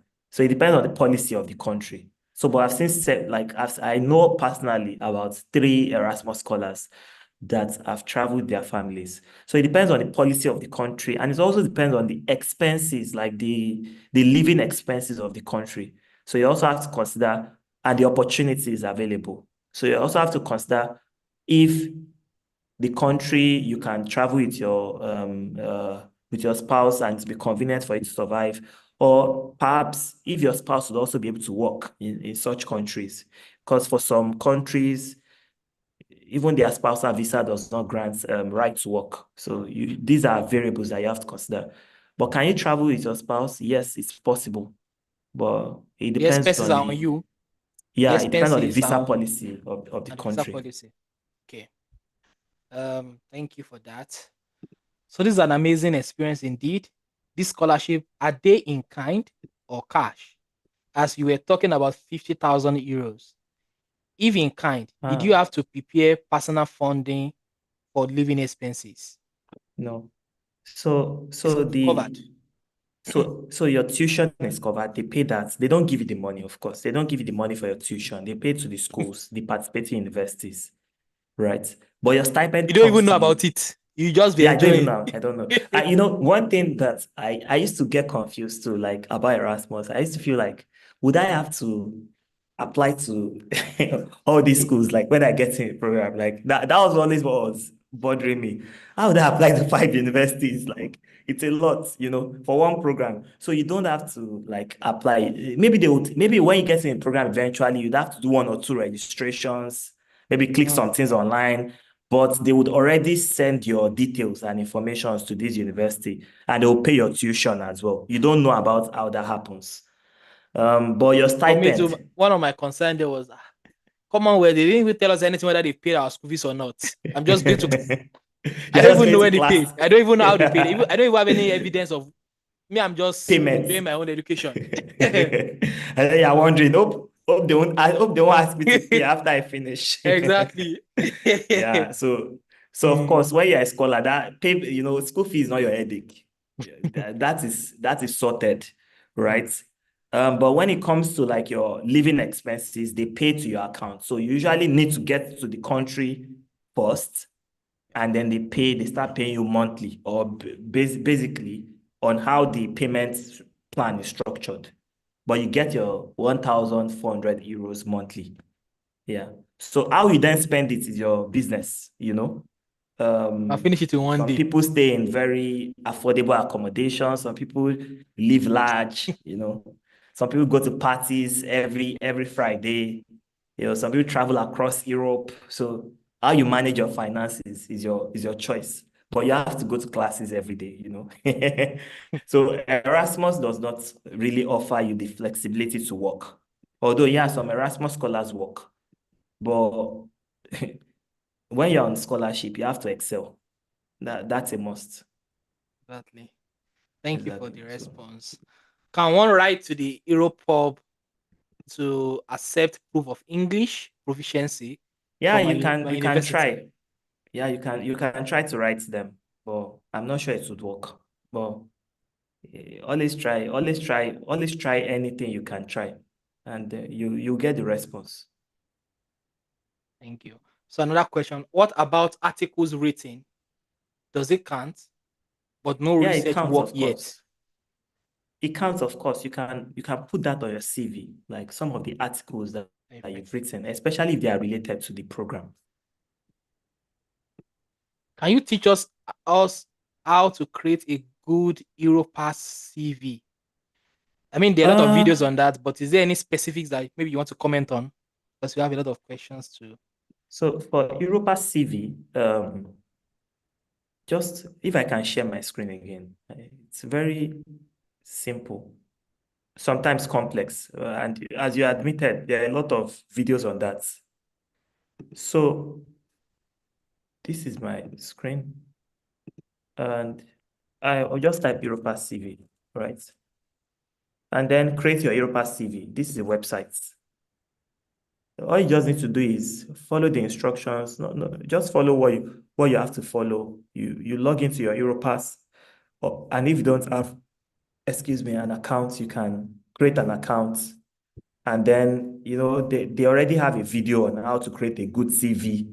You can watch that video already. So the instructions are there. You Hmm. can see this is an example of an Europass profile. So when you create your profile, you just need to download your CV, right? So So this is the template that you use for the application. the You have to be Europass yes, you, your you just CV you just so yeah, it has to be Europass for some for or some something. programs they Okay. specifically require Europass CV. And the Erasmus Mundus guide, I know in that guide, for example, um, they also have a template that once you download the template, it's like a Word document that you can edit. But Hmm. honestly, I prefer to create my Europa CV. I think it is better.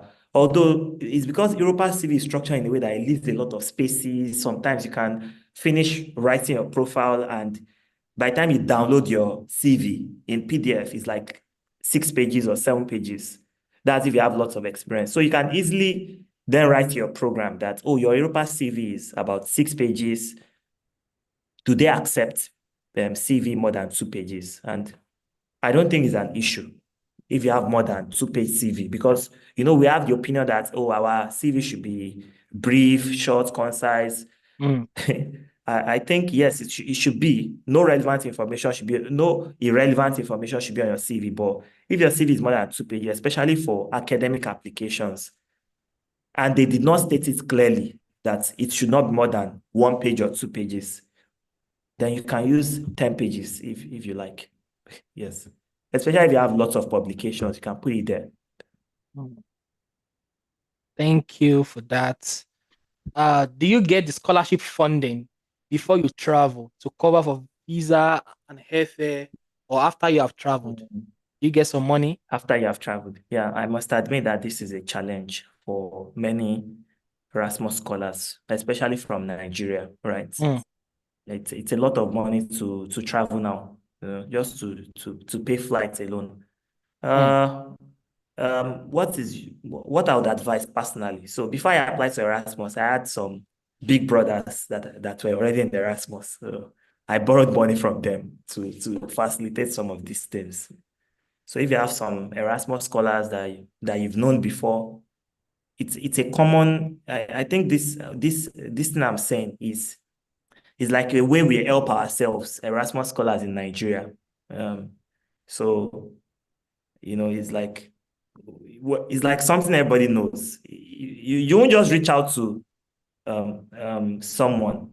I know mhm, some people reach out to me on Twitter or something, and they'd be like, I just got Erasmus scholarship. Can you help me out? mm, I can't help you out. I'm sorry. Because I don't know you. I don't even know if you are genuine, right? And I'm just sharing this. I'm just sharing this because there was someone I didn't help out. I think he was angry about it mm. because I tried to also follow up recently that, oh, are you now in Europe? And then it was like saying, it's October, it's too late. And I'm like, you are very rude. You are very rude. Like, why would you say that? If you not respond, don't respond, but don't tell me it's too late because I showed concern.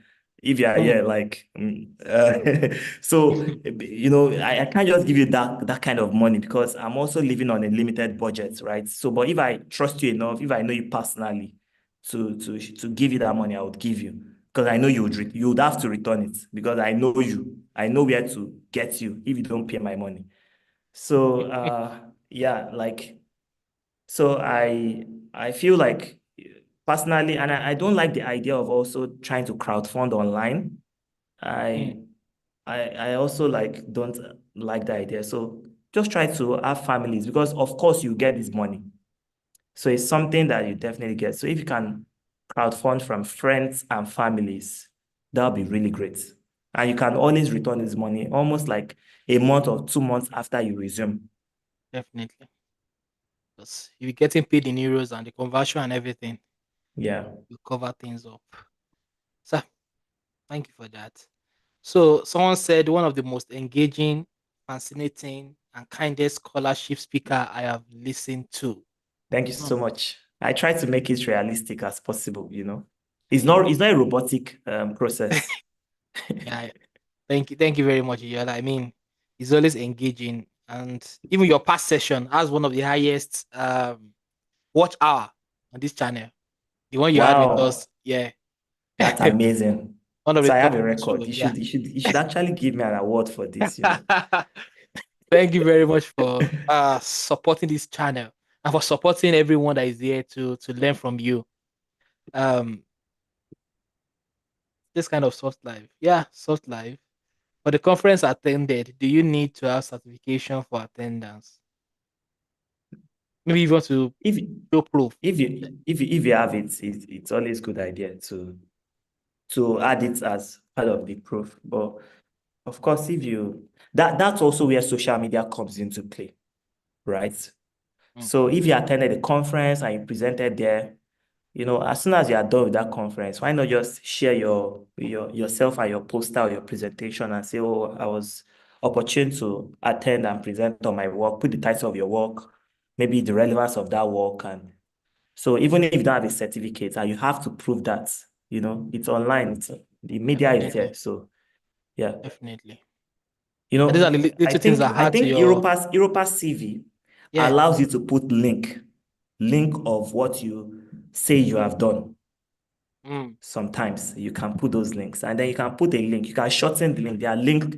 In fact, that's what I'm currently doing to my presentation. I want to use a link shortener that you can put a link shortener bit.ly, for example, and mm, then just put it there like that. Okay, this is an event. And they click it, they see that, oh, you've attended a conference and That's an evidence as well.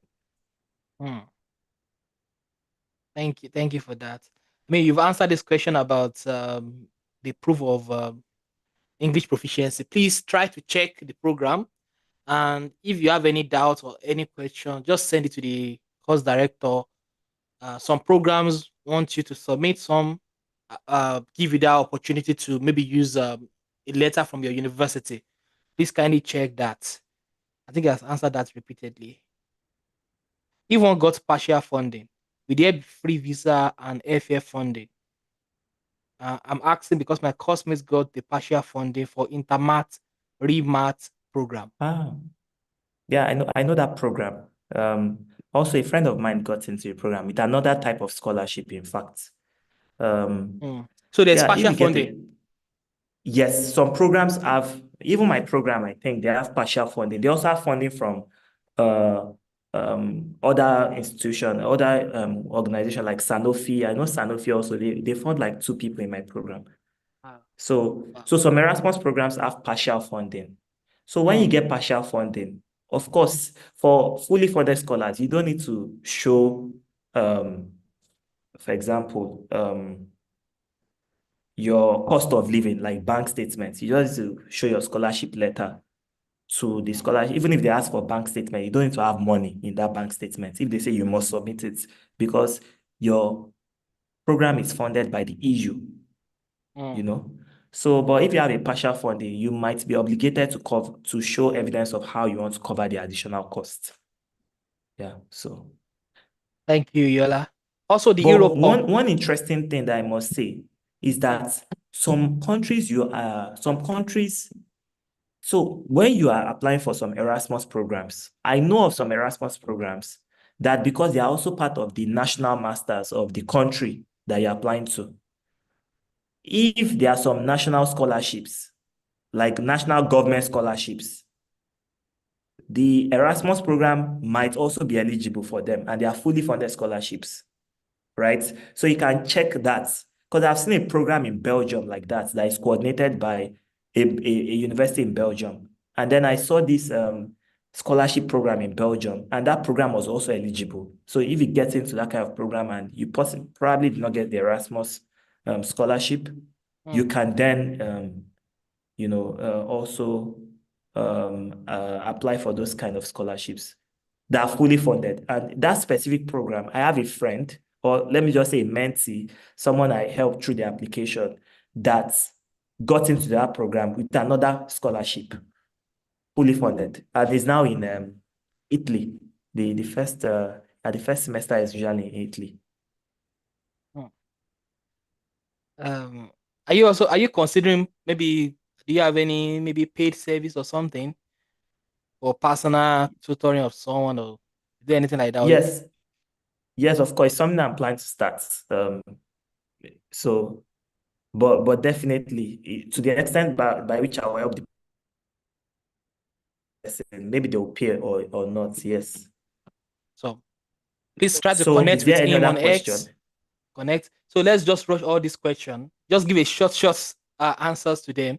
Also, the And Europop. I've shared my slides already Okay, with me, right? on the chat, the YouTube link, YouTube chat. So it's like tinyurl.com/navigating Erasmus Mundus. I don't know why I'm not seeing it. Maybe YouTube has blocked it. Maybe, yeah, I can also share with you. Yeah, Okay, later. maybe it's just okay. Okay, to this chat here on Zoom, Yeah. right? No, on the YouTube Uh, channel. okay, maybe send it to me here so I can. I think YouTube normally blocks Okay, Zoom. yeah. Send it to me on Ah, Zoom. I'll send to you. I've sent it Yeah. to you now. Okay, that's the slide, right? Yes. Thank you.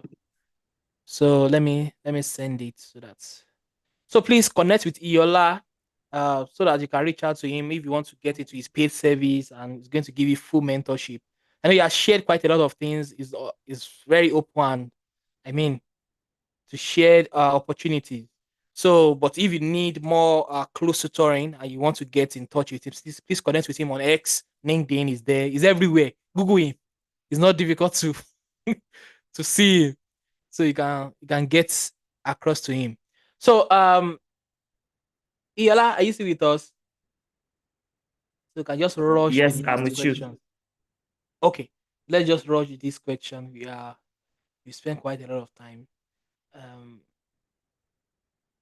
so also the Europe Public Health also asks about extracurricular activities. What kind of activity can we add here? Public health activities. Yep. Personally, a family member of mine is in Europe Health program. Yeah, and Ah, yeah, so yeah, you know her now. definitely. Yes. Yes. So so so yeah, so like some of the activities she shared, right, were like some of the initiatives she has carried out in public health, like awareness programs, Mm, like conferences she has been to, some grants she has gotten in the mm, field of public health, especially activities that were related to demonstrating one of their criteria, international prospect and projects. So if you've worked with international organization or mm. you've presented at international conferences, even if it's virtual, right? So these are the activities that you should share. Thank you. Um, I understand that some programs, for example, IDOH conduct assessments. That's an assessment interview. How Yeah, can we yes. prepare for it?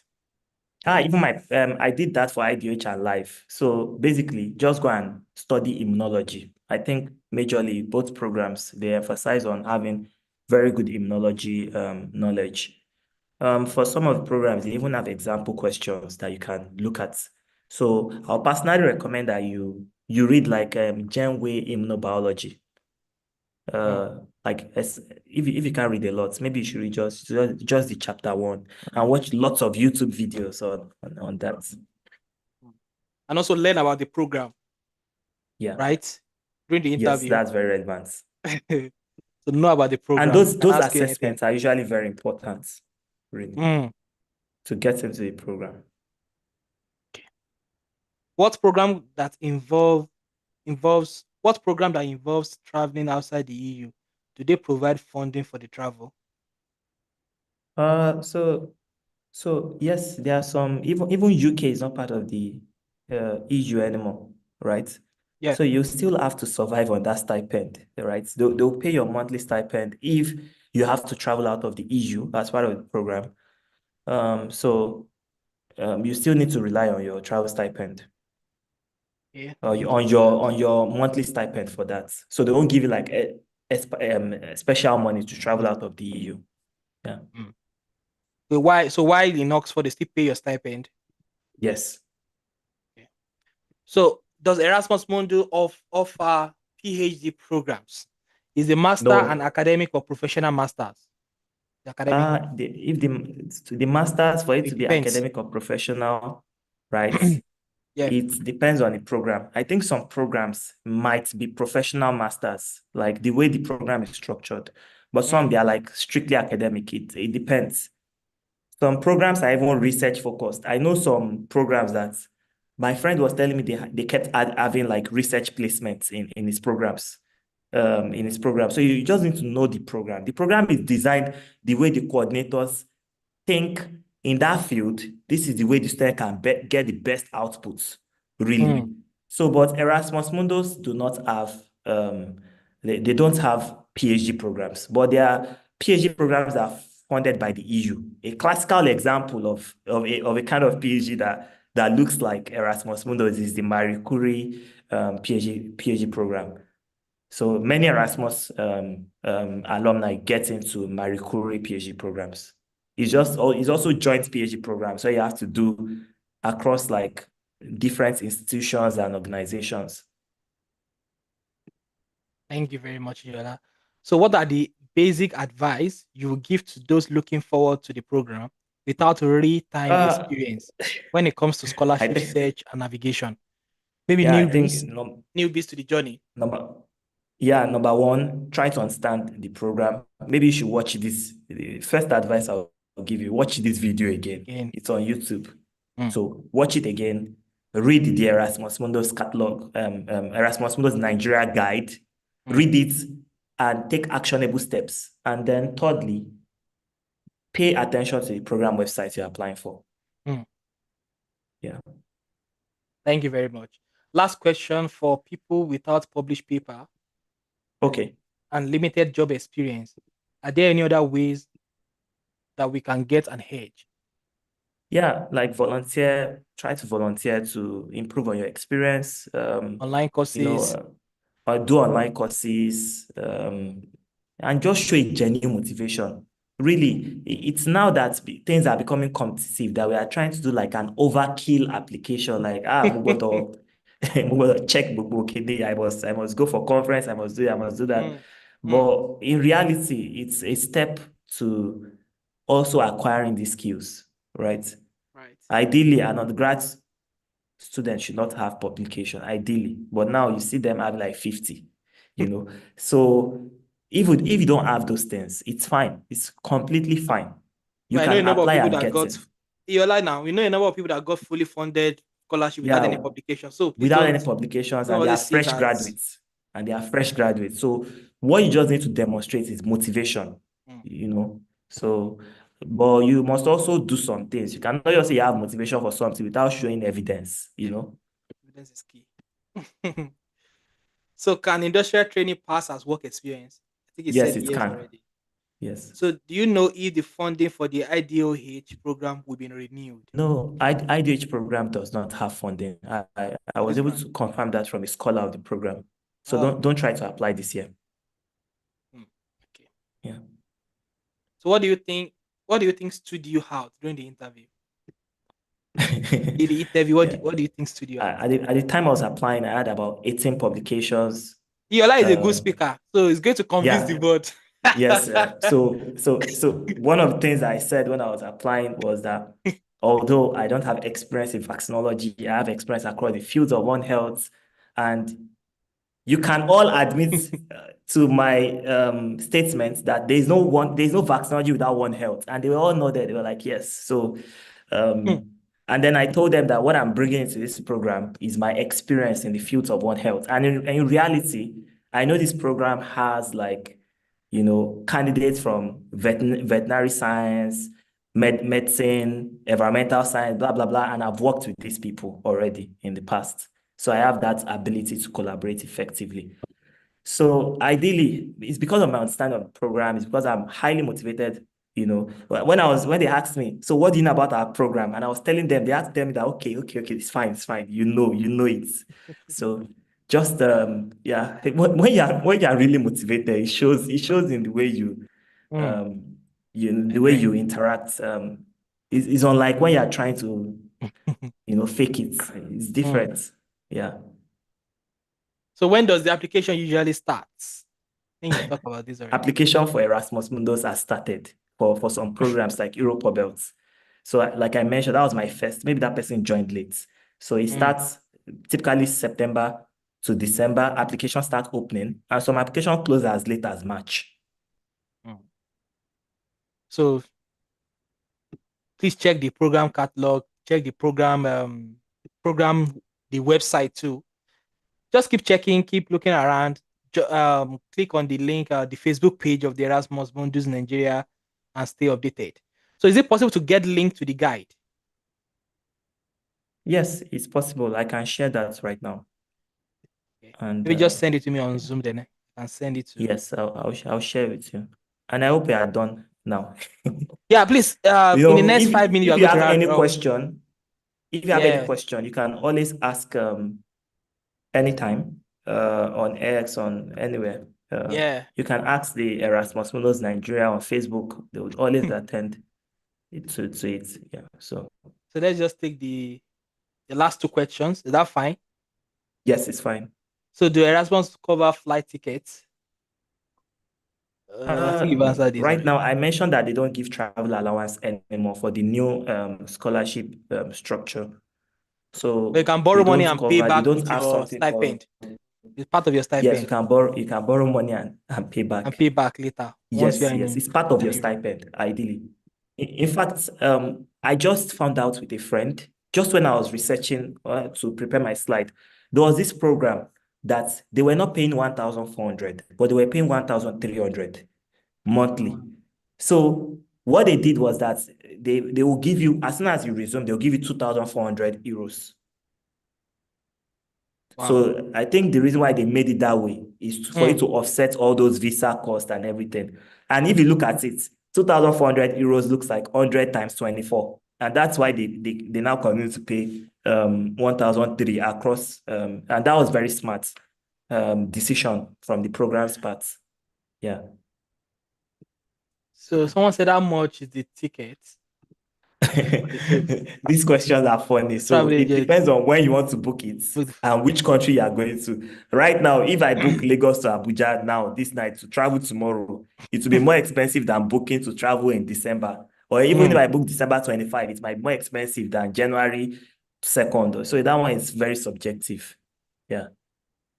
I just had to comment. I really enjoyed this session.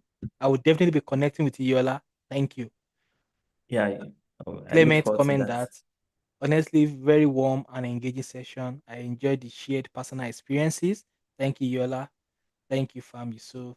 I must comment. This is a really an amazing session. So people are thanking you, Yola. I think you can see it from your end. Thank Yeah, you very thank you. much. Thank you. I mean, Thank you for the nice this is mind comments. blowing. And I would say thank you to, Adebisi for inviting me. And when I talk about my success story, I always mention Adebisi. It is a Adebisi is a motivation for many young people like me, right? And yeah, thank you for inviting me as well. I really, really appreciate. Thank you very much, Yola. I mean, thank you for your time. So I think we are done. So everyone is saying thank you and thank you very much, Yola, for taking our time to do this for us. We appreciate you. So if you have any question and you need additional insight, follow him on LinkedIn, follow him everywhere. And if you want to join his paid personal mentorship, he's also available for that. So you can discuss further with him. Follow him on X, follow him on LinkedIn, and I wish you all the best. And please subscribe to Thank this, you. this YouTube channel and tell your friend, tell people about this video. You can share with them to also watch.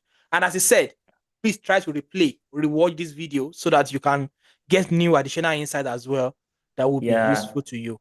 I really echo that you should subscribe to the YouTube channel, and there are also so many of your questions. Many videos on this YouTube have addressed it, like research writing, conferences and all those Yeah. things that would really improve your application.